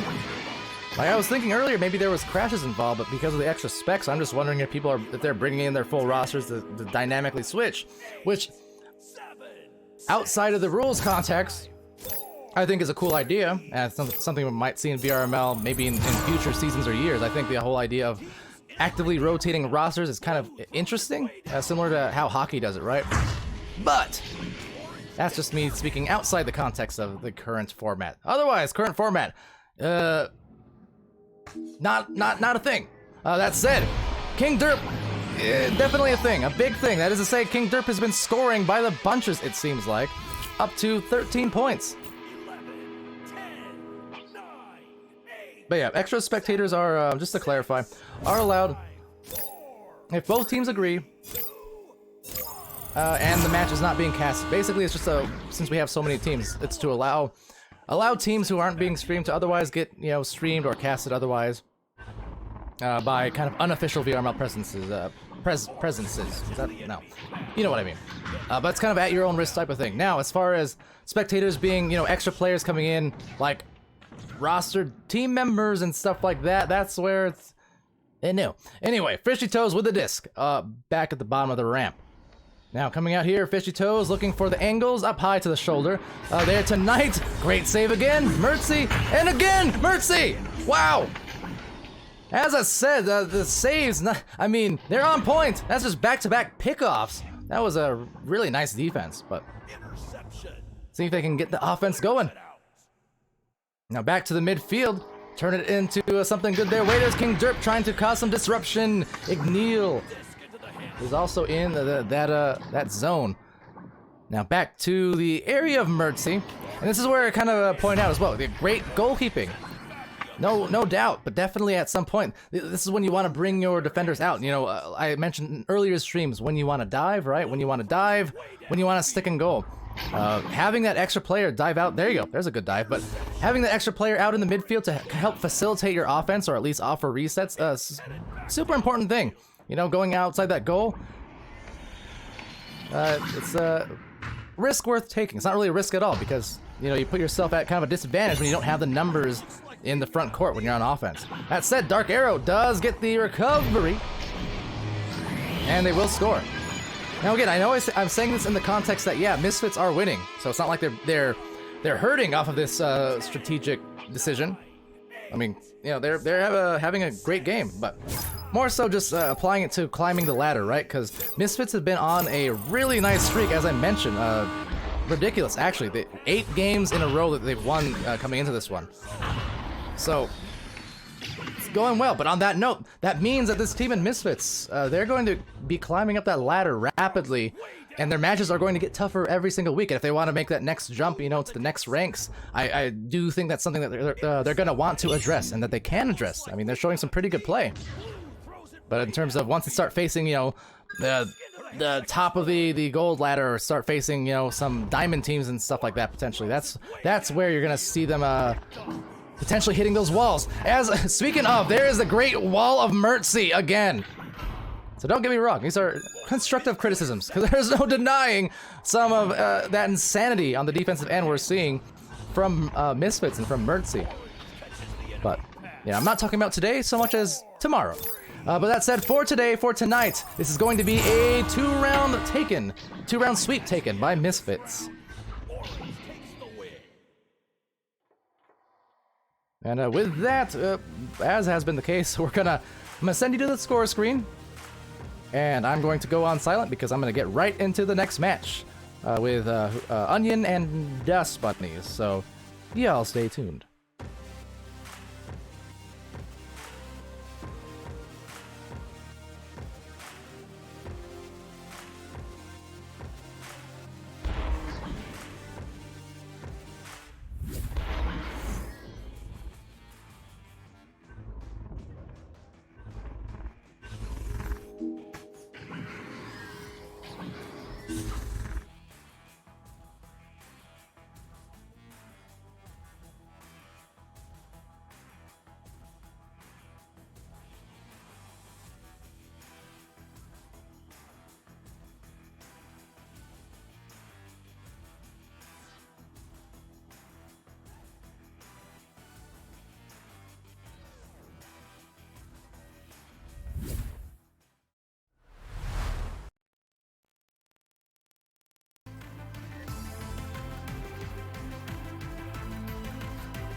Alright, hello Twitch chat. What's up? Welcome back to the game. Sorry for the delays here. Kind of got these teams all up in a line and trying to figure out things with maybe some last minute casters stepping in here. potentially. Get some B-Love streams going. It'd be cool to cast with B-Love. Just having apparently some issues with the voice call. So that's why the delay is a thing.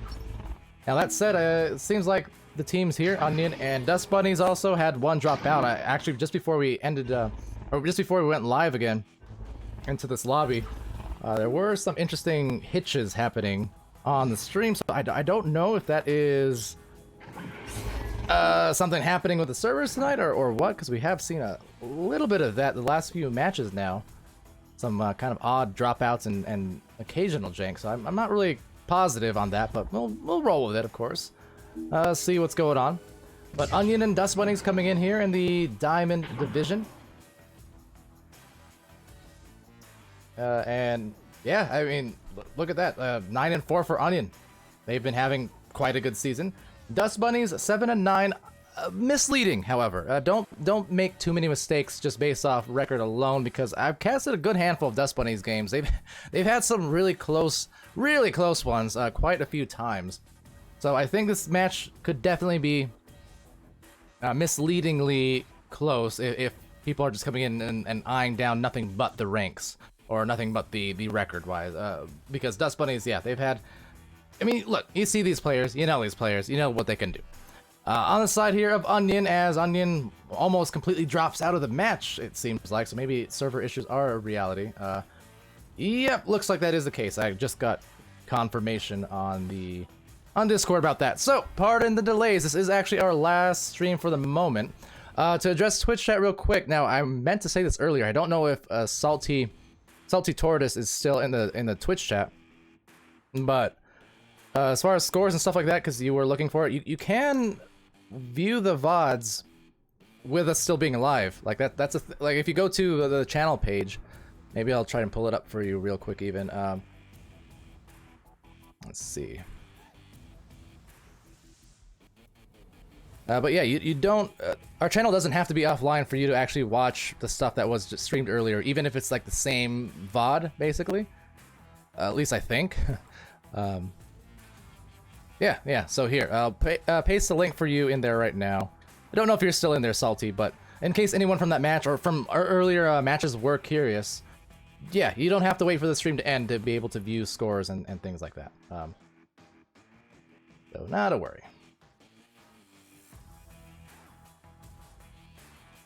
Now, if you'll also excuse me as we continue to figure out the server situation, I'm gonna go on mute real quick so I can kind of organize with B-Love and while we have a few moments. So be right back.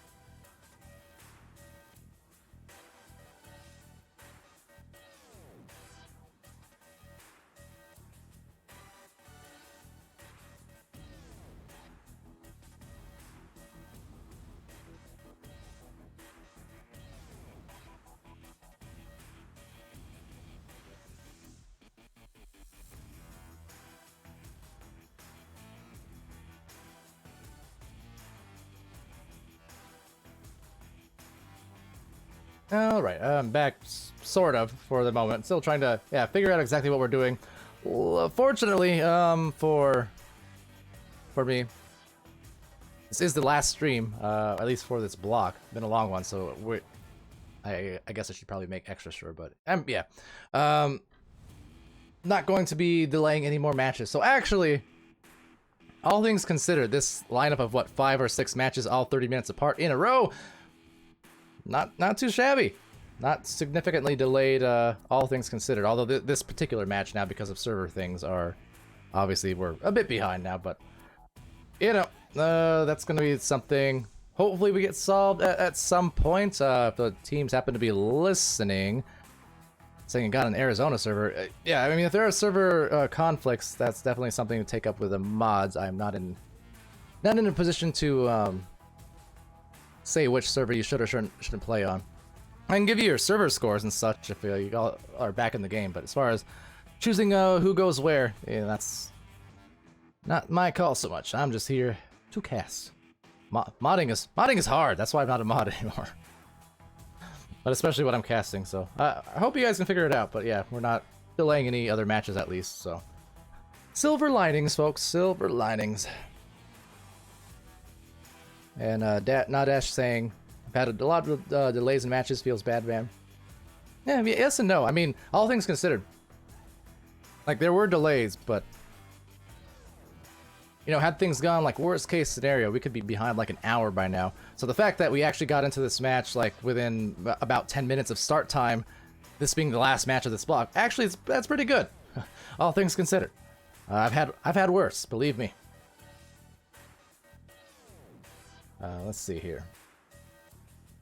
All right, I'm going to attempt again to well, go on mute for a second because reasons. So pardon me, I know, a little bit messy. Bear with me.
Alright, hello everybody, welcome back again, sorry for that delay. So while the teams were figuring out their server situation, we were figuring out the casting situation, which is to say, I got a co-caster.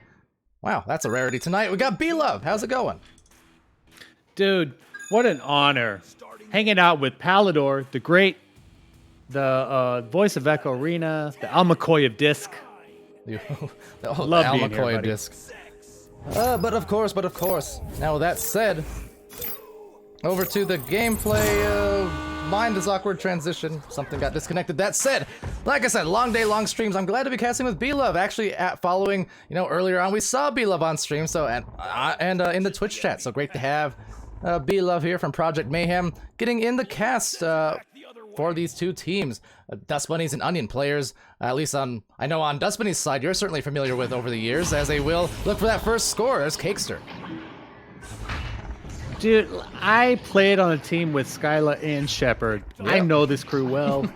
I hope they can get together and just make things happen. I mean, there's a lot of experience here. lot of experience and right now some defense and a lot of blazing stacks. So they go end to end. So that's going to be snagged out here. That might even be a goal. Will be from Skyla securing the 3. So there is your teammate, your former teammate, as you mentioned. Definitely one of the, I think, just over the course of years, consistently really high caliber striker. Just scores so many ways and does it from everywhere on the floor. Oh man, Skylar's my boost buddy. He's my late night pub buddy.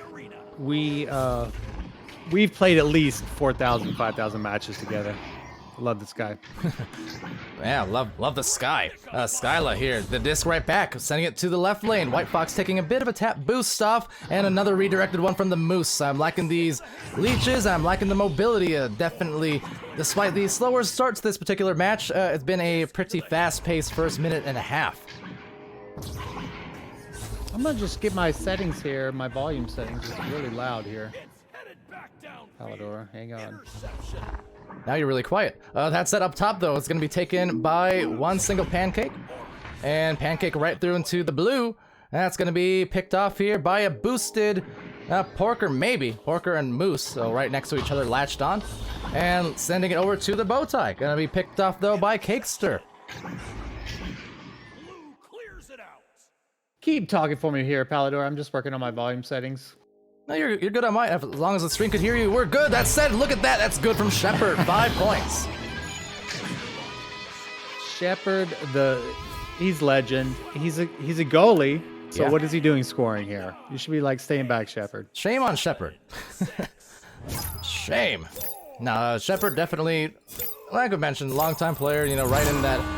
Right amongst the group of all of us old PC players who are becoming relatively proportional to all the quest growth. I mean, we're becoming fewer and fewer, it seems. With that said, Porker finds the shot through the seams of the defense, and they've got their score. First score, that is, 2-5. Dust Bunny's in Joust position, Joust advantage, and point advantage at that. And I finally got my volume settings down. There's like a whole volume mixer in Windows. Who knew? I'm a Mac guy. But what an overhand shot by Porker. Such a beautiful shot. Yeah, absolutely. Got their first couple points off of it, and look at that. I mean, a turnover. Sometimes once you break the cap, that's all you need to get it going again. And just barely missing was a Pancake there. One single Pancake, so could have been another goal, 2 in a row, but instead they'll lose it out and maybe a rebound. But no, Shepard the recovery. Meanwhile, Skyla covering the goal, waiting for this play to kind of develop before deciding to make a move.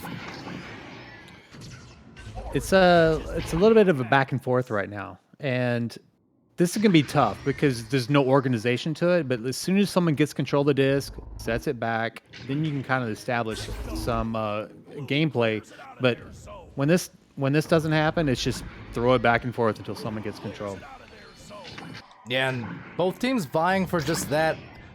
Quick on the recovery, as I mentioned, the pace will hand it off to them in the sense that they're not wasting any time. Once that disc is gone, both teams are really launching themselves full blast to the other side.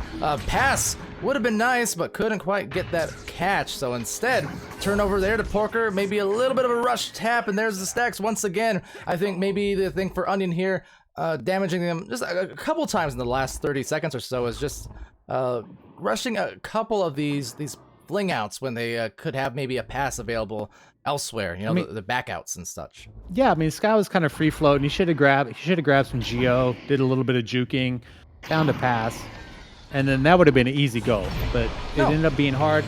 And look who's the goalie, the guy who should be back is up front, and he's striking. Who is this guy? Who is Shepard? The Golden Shepherd. Yeah, just doing some work now. A couple of goals for Shepard. And, with the start talking about those back passes and the resets and stuff like that, I mean, just as well, I know it's a little bit of a delayed start there, switch servers, that can definitely bother the rhythms of the initial minutes of play.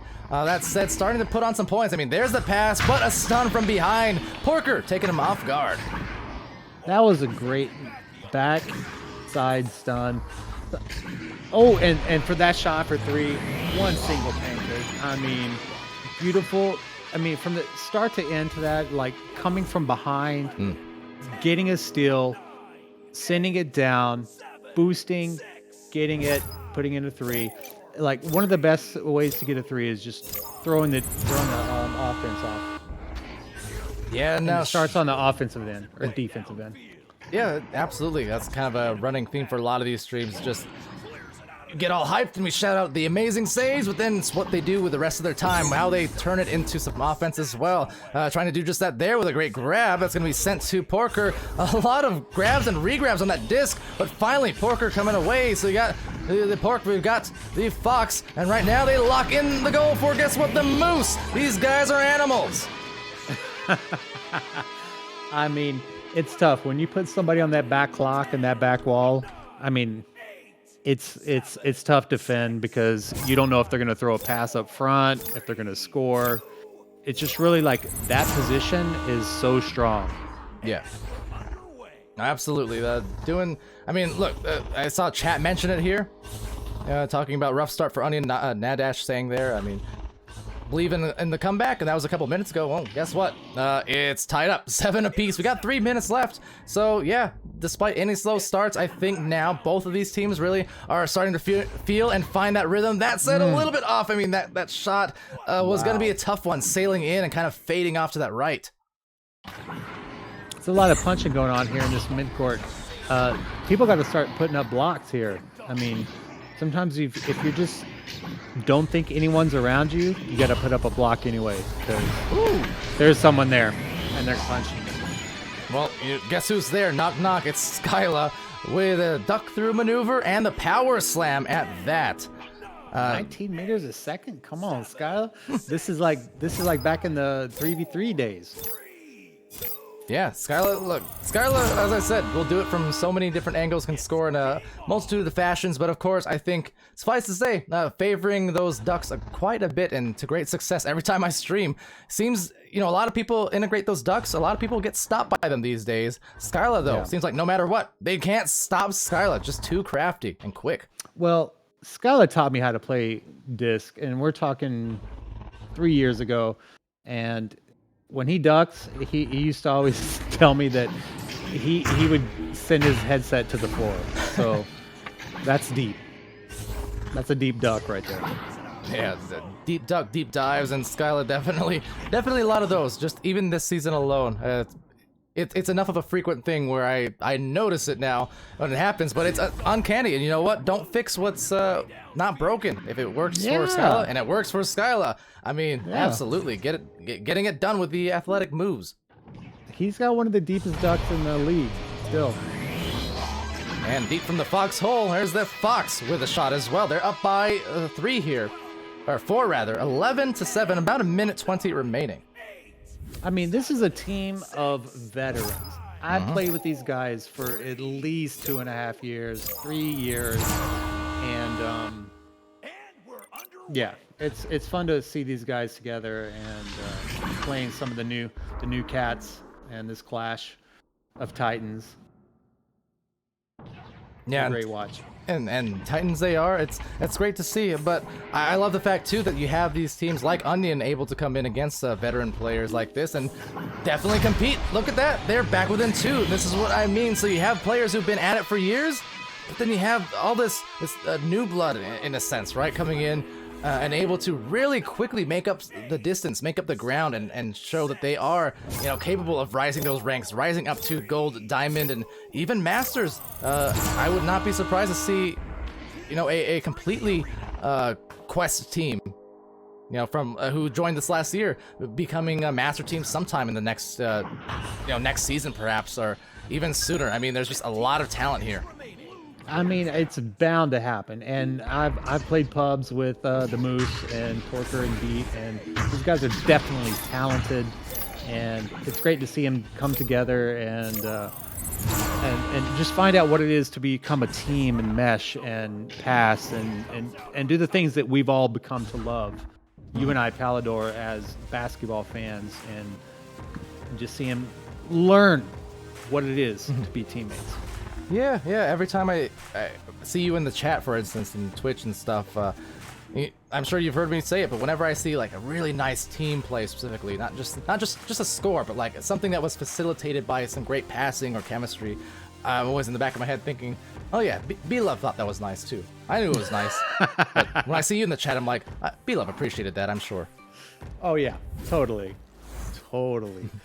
I mean, there's just like so many elements of this that even comes down to sometimes 1v1 of just, sending someone out, go play that guy. And it ends up being 1v1 as much as this game is about multiple players and boosting. There's so many elements of the game of basketball that we love that have come to this sport. Yeah, definitely. It's a good mix, right? I mean, you need to have your talented finishers at the rim and in the bubble there, for sure. As looks like maybe an early. Okay, here we go. So even in the backcourt, man. I mean, if you're a great 1v1 player and you can just take a guy out in the backcourt, you're getting numbers, on teams. Yeah, and that's the thing too. Teams can have their roles and their strikers. Some teams play more, role lists in a sense where they rotate a lot. Some teams have very clearly designated, this is main striker 1, main striker 2, and that's fine as well. But it's like whatever happens on either side of the floor, having the other players enabling that through stack breakage, through good defense in the goal to enable these fast breaks to allow their offensive players, their strikers to finish, as they will dish it off to Shepard, who, well, you know what, known as a goalkeeper, but has been striking hot there. And speaking of, there's White Fox, always striking hot for sure with the first 2 points. There we go, White Fox. Come on, buddy. Show us some of that veteran status there with that great duck and, the old school disc toss and, not the overhand. Yeah, absolutely. I was always one who shot kind of more. It wasn't sidearm. It wasn't completely overhand. It was like almost what's the word? Like halfway in between those. Yeah, it wasn't just top down. It wasn't side, right left. It was just kind of from the corner. The moose there. Don't want to corner the moose. That's always a dangerous situation. Trying to get that disc back. It's one single pancake over to the backboard, and Porker finishes. I'm telling you, man, behind the goal and that clock, it's a dangerous position for the defense.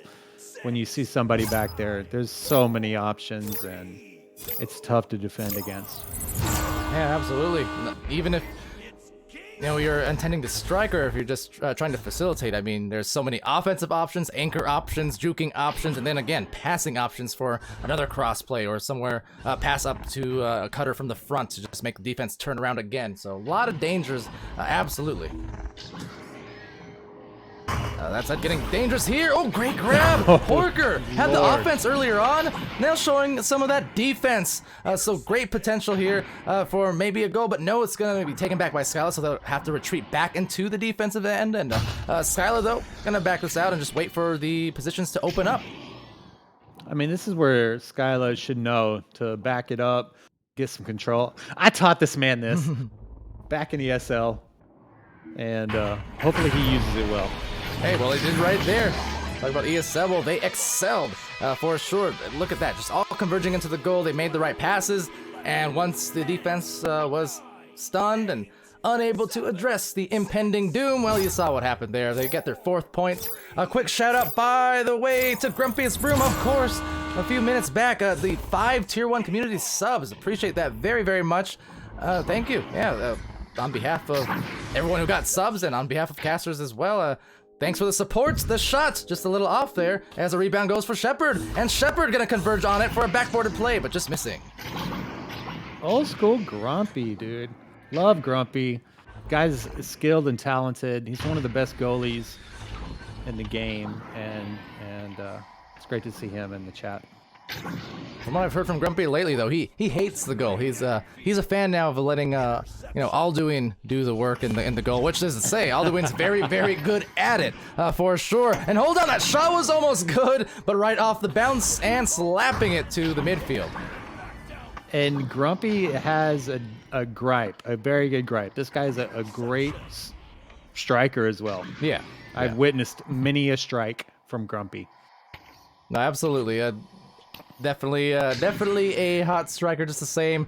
among these veteran players here in Echo Arena at this top level. Porker with the rebound, just 4 minutes in and only 6 points combined. Ooh, what a crafty little side swipe there from Porker to manage to get that through to the other side. The Moose now is going to break loose, maybe get some footloose going on as they dance around and try to maneuver around that field, that back line. Look at all that tap dancing now going on with the crafty hands.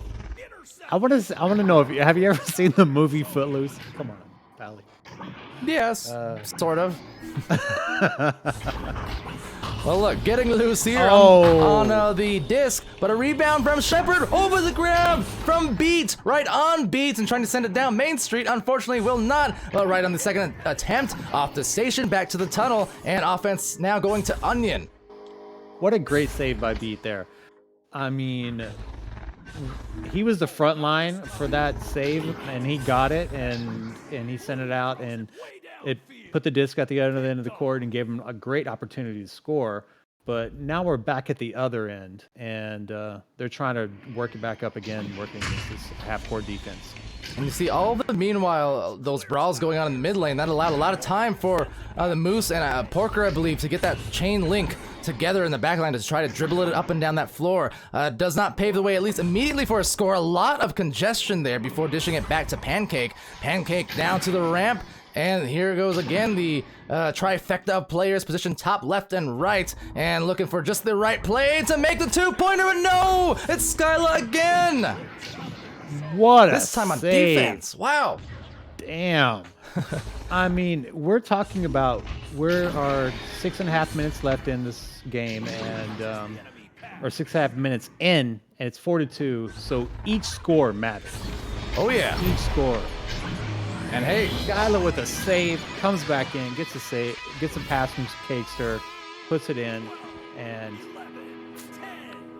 I mean, this is an easy comeback, but we got 4 minutes left here, so it's gonna be harder than it sounds. Yeah, well, we saw it there in that first round, right, where mentioning the comeback, where it was a little bit of a rough start for Onion, for both teams really. They were both a little out of rhythm, but yeah, Onion got down by a few goals, but by the end of it, they brought it back within 2 points. I mean, it was definitely in their hands to maybe come back and win that first round. So only down by 4 here with 3 minutes, 27 seconds left. We can still see that happen again. Onion is a super talented team with a big punch, and Porker with a disc now rolling it up the floor. I feel like these guys are great on defense. So 2 points is going to be a little bit harder than it sounds. Yeah, that's also true. We've seen some saves. I mean, we mentioned, Shepard and his capability inside the goal, but we saw also Skyla with some great grabs. Cakester still, I stand by the fact, one of the most epic saves I've ever seen about a month ago. Now the Moose, assisted there by Porker, a long ranger, the Lone Ranger Moose though, finding the goal.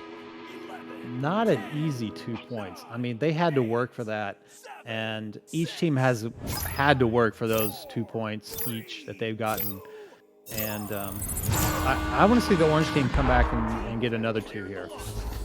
Oh yeah, we can be definitely on the brink of a third round if this continues.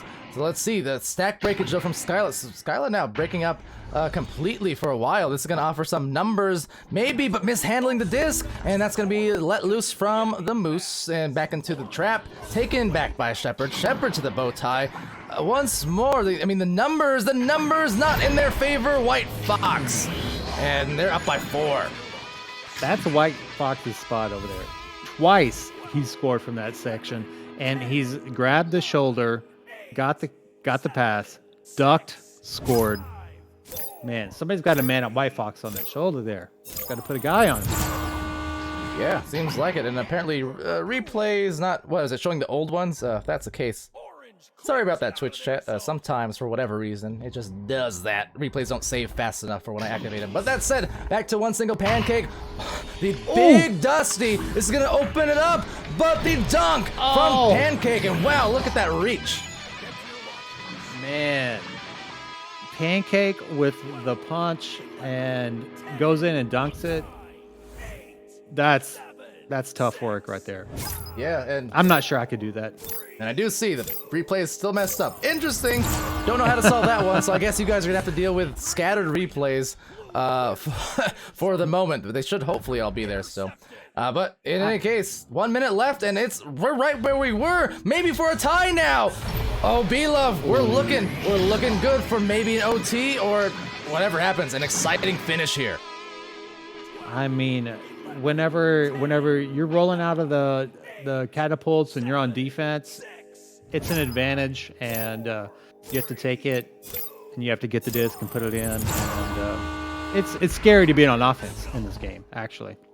Well, getting some offense going now, or trying to after some stacks. This is dangerous though. Shepard trying to break up that stack. It's going to be given to Skyla. Skyla has a chance here to work it up the floor. Beat trying to defeat, and does! There's a duck, but this time it is stopped. So let's see if they can get it to drop now. This is a third round on the line, potentially gonna be one single pancake, and they will take Dust Bunnies to the third.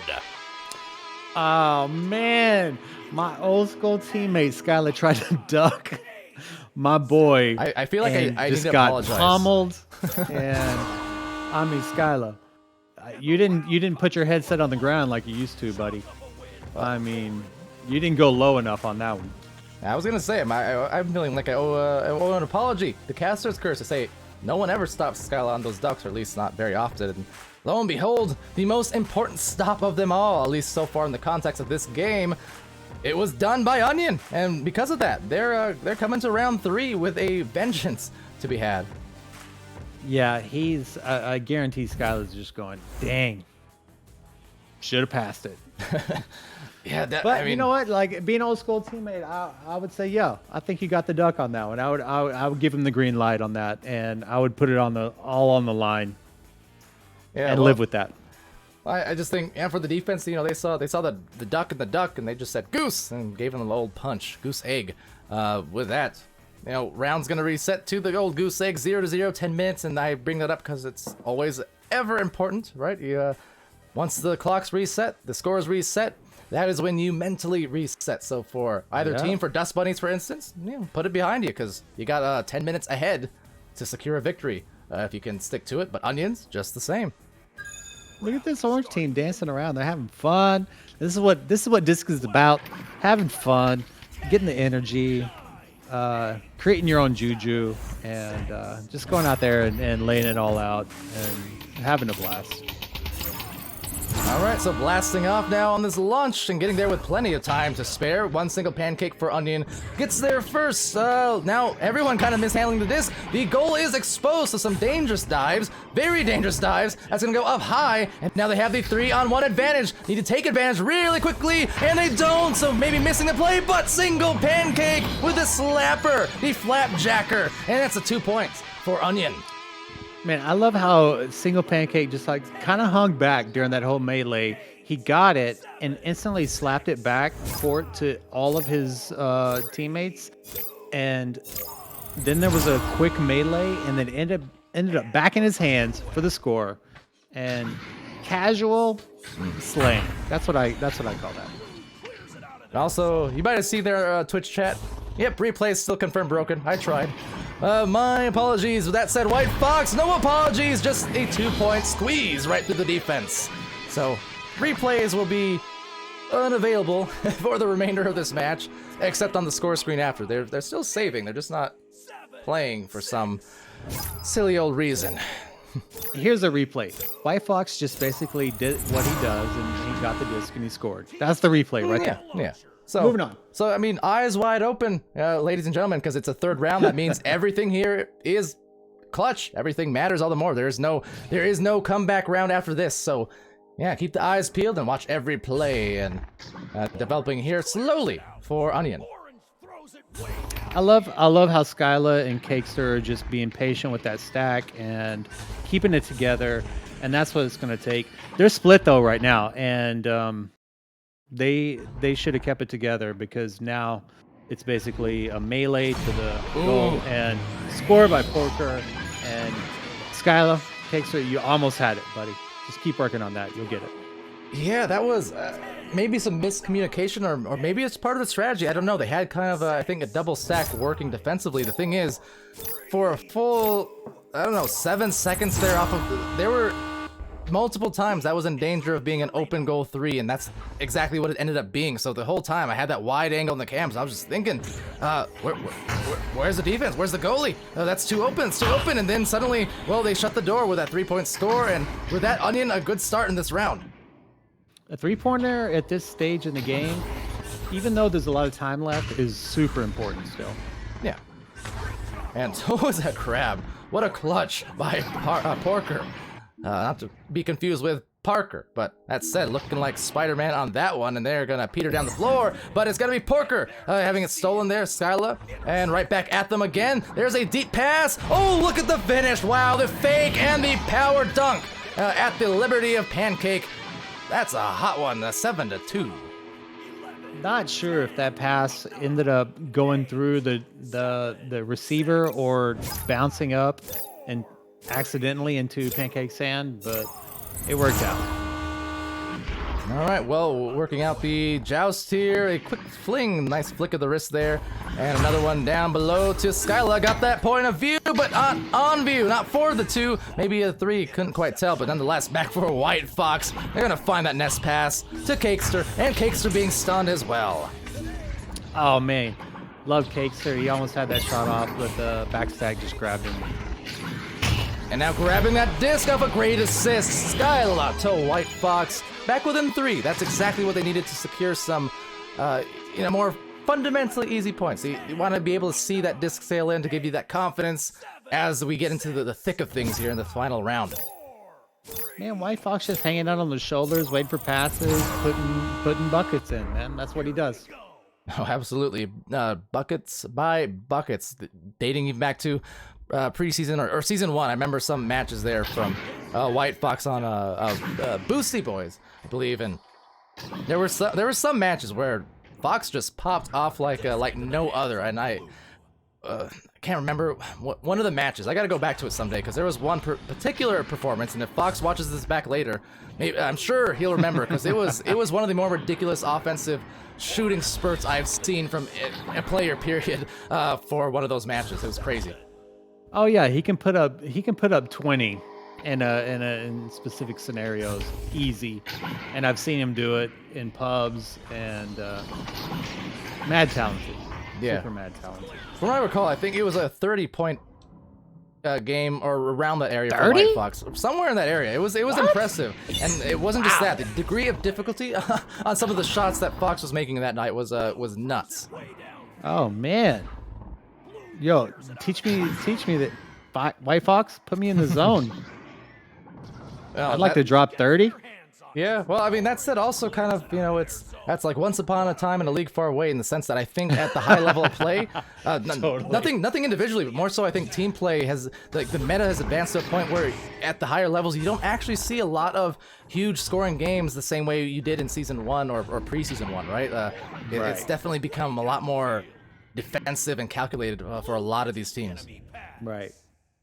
Like we're still kind of searching for positions.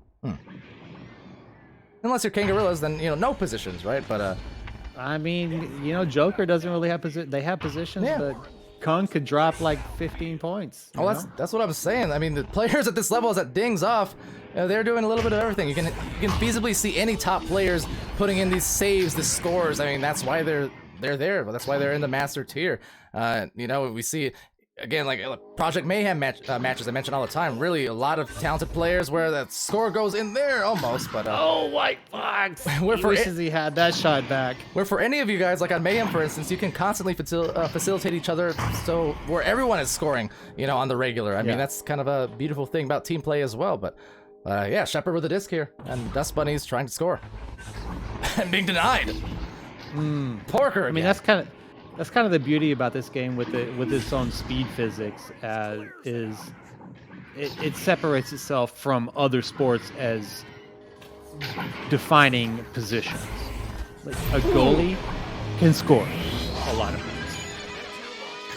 Well, if anything is to be judged by this match, one single pancake can score a lot of points. On goalies beat the assist this time. That was a nice series of passes that following the boost, and they're up by 5. This guy's killing it, man. One single pancake. And I would never order one single pancake because it's not enough. But he's just showing us that it's the icing on the cake, you know. Yeah, icing on the pancake, exactly. Just been putting in Icing on quite the the pancake. effort. Oh, could it be? Right What? on cue! Oh, damn. One single pancake with 3 single points. They're up triple, 12-4. Next time I go to Denny's, I'm ordering one single pancake, and that's it. Need to name a full meal after him.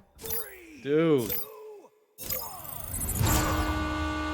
I mean, that was, you know, that's a tough ice right there.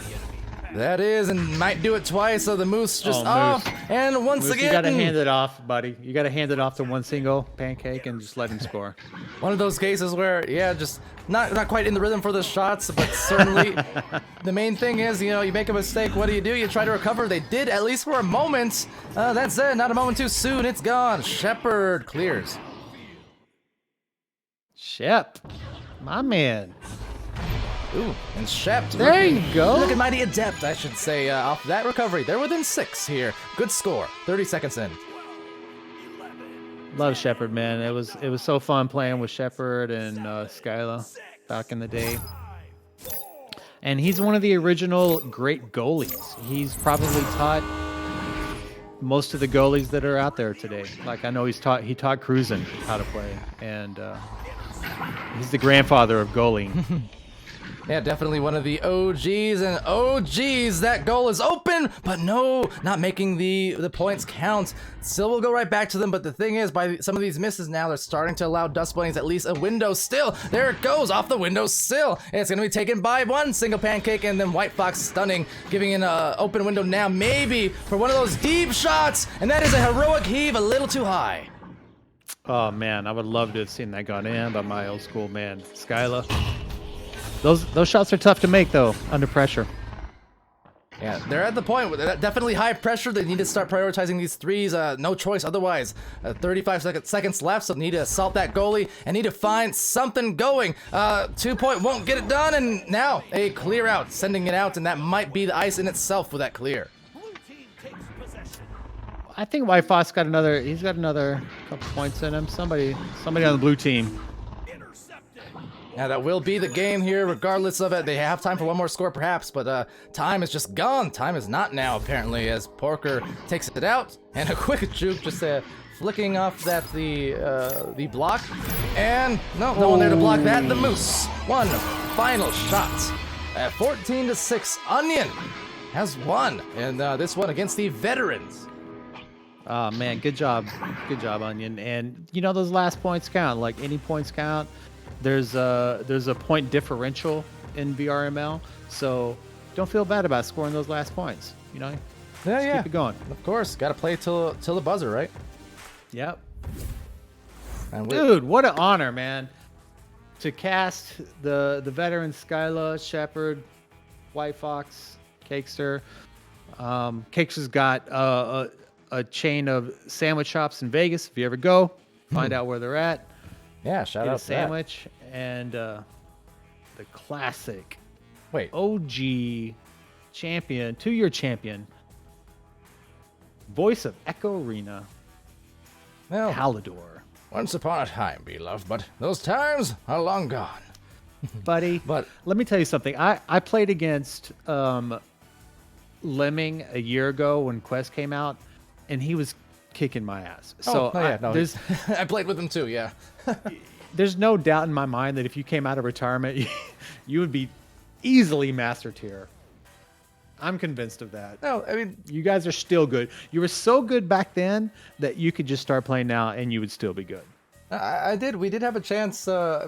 Mentioned this a couple times on stream before, but yeah, actually in the quest, Simeon and Lemming and we actually did have a chance to play all together during the quest beta a couple times, like in pubs and a couple private matches and stuff. And I mean, the chemistry was still there. It's like we never left in that sense. I think. Right. I have said before though, as kind and generous as your words are, beloved, I'm quite positive at least initially, we would be mopped up in the Master Division. Now, Diamond, I think we have a shot at Diamond. Now, given a few months of practice, maybe. Dude. But I'm just, Diamond's still tough, man. Oh, I know. That's the thing. That's the thing. I think we'd be mopped by Master, like Project Mayhem versus Eclipse. You would mop us. In Diamond Division, I don't know, man. I think we'd stand a chance against certain teams, maybe in there, somewhere in the middle. I think we'd be okay in Diamond, and then maybe there's after a gray extensive area. practice, we could contest Upper Diamond. But like I said, I mean, the game has advanced so much, B-Love, in the last year alone. Like just 1 year, never mind the year and a half, or nearing 2 years, really, since I've played competitively. I mean, it's ridiculous. It's ridiculous. I know, man. It's hard, for someone like me who's trying to hold down a job, learn other programs, and like scrim with my team, and then play games. It's tough. It's tough to stay relevant, And I know. Yeah, I know, buddy. But I mean, what I've said a lot, and the way I like to look at it here, doing casting duties and stuff throughout VRML. Basically, I get to be part of 330 teams instead of just one. That's how I like to look at it. Yeah. It's like I'm a part of every roster in a sense, just not a single Eclipse anymore. Yeah, you are, buddy. But yeah, all that is to say, again, have Onion come in here, talking about veteran teams, talking about people have been around since the early days and such. Dust Bunnies, again, I mean, you can see yet another one of those rounds, and I told you that there's been a handful here in the Diamond Division of Dust Bunnies, not to be deceived by their record, because they've had so many really close matches like that in 3 rounds. But my point being to all this is that, yeah, Onion, look, they're a team packed full of players who have not been at it for 2, 3, 4 years going on, right? And yet here they are in Diamond. Here they are pressing up on longtime players and still coming out on top and pressing and not giving up despite losing that first round in a tough fashion. I mean, they came back for that reverse sweep, and that is definitely impressive from a young team like this. Yeah, man, I play these guys in pubs, and man, they're definitely talented and do their fair share of slaying. Is what I say. They just slay. Oh boy, that's like me earlier. What did I say? I was using phrasing like lit and cracked. I don't think it works past a certain point. I don't know. We can try, but times are changing. I know, buddy. That said, Nadash, first of all, shout out to you, because you've been here like just about I think as long as I have this entire night watching these casts. So that's pretty sweet. Appreciate that. My man. This is my first casted match this season. Yeah. And we got to change that. Well, time is now, right? I know. But so Base Runner also in there redeeming the hydration, which I desperately need and will gladly accommodate here in a second. Here, in fact, I'll even give you proof. Now, mind you, I have no idea what I'm looking like right now. It's been about an hour since I've been back on cams because of how frazzled I got. Oh, look at this situation. We'll just tuck that behind the ear there. But yeah, thank you. Cheers. And cheers to Dude, B-Love. I like how you look on camera, man. Your lighting setup is great, by the way. Oh, thanks. It's Did you have someone come in, or are you doing this yourself? No, I just have a camera right here, lights, one light there. I mean, basically one light center, left, and right, so it's all over the place. Gets me as lit as I need to be. There I go again with that language. But I'm very lit, chat, and I'm very sweaty. These lights are. Yeah, are I'm hot, gonna help are you hot, out a beloved. little bit. They're hot, beloved. Do you know that like I used to do this professionally? Like I'm gonna get a backlight that's kind of blue. It's really gonna put you in the arena. Well, dabba dee dabba die. Let's do it, or blew it. Either way, sounds good. Evil Lefty in the I'm chat gonna help there. you out there. Aiden, yes, Pally Camera. I was on for most of earlier in the streams. Just the last hour, I haven't because it's been really hectic getting into these matches immediately. But yeah, Donkey in there saying B is giving Pally compliments. Do the schmexy lights? Well, I shall. Maybe. But yeah, be love the pro, quintessential, essential. Oh yeah, dude. He knows what he's For talking about. sure. All right, y'all. I'm signing off. Yeah, We signing off now? Yeah, me too. Just making sure get all of chat addressed. But yeah, B Love, thanks for joining me on this cast. Thank you. Cheers to Lolo Ravi as well in there. Nadash again, Tom Wellings. Yeah, hope you guys have a great night. Everyone who joined at any point throughout these streams: Evo Lefty, Aiden VR, Donkey, and I think that about covers it. So yeah, thank you again, everyone. One more shout out to Egret, who earlier we had those 5 Tier 1 community subs, as well as Grumpiest Broom Thank with you. 5 Tier 1 community subs. So we got a lot of love from those My man. veterans we're talking about. But yeah. And until then, any final words, B-Love, or shall I do the thing?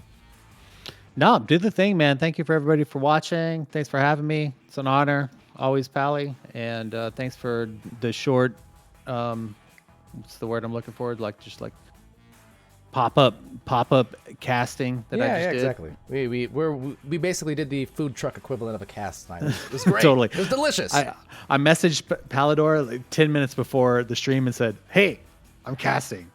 Get me in." So thank you for that, and thank you for accommodating. I appreciate it. Yeah, of course. Glad to have you. And I'm sure the chat was very glad to have you as well. So, yeah, with that, everybody, thank you. Will there be more matches later on tonight? Maybe, possibly, probably. You know me, I know there's OCE, so stay tuned. I'm not guaranteeing, but maybe. Anyway, until then, guys, be happy, be healthy, be safe, and as always, be good to each other, and you know what? We'll see you again probably pretty soon. Have a great night. We're underway.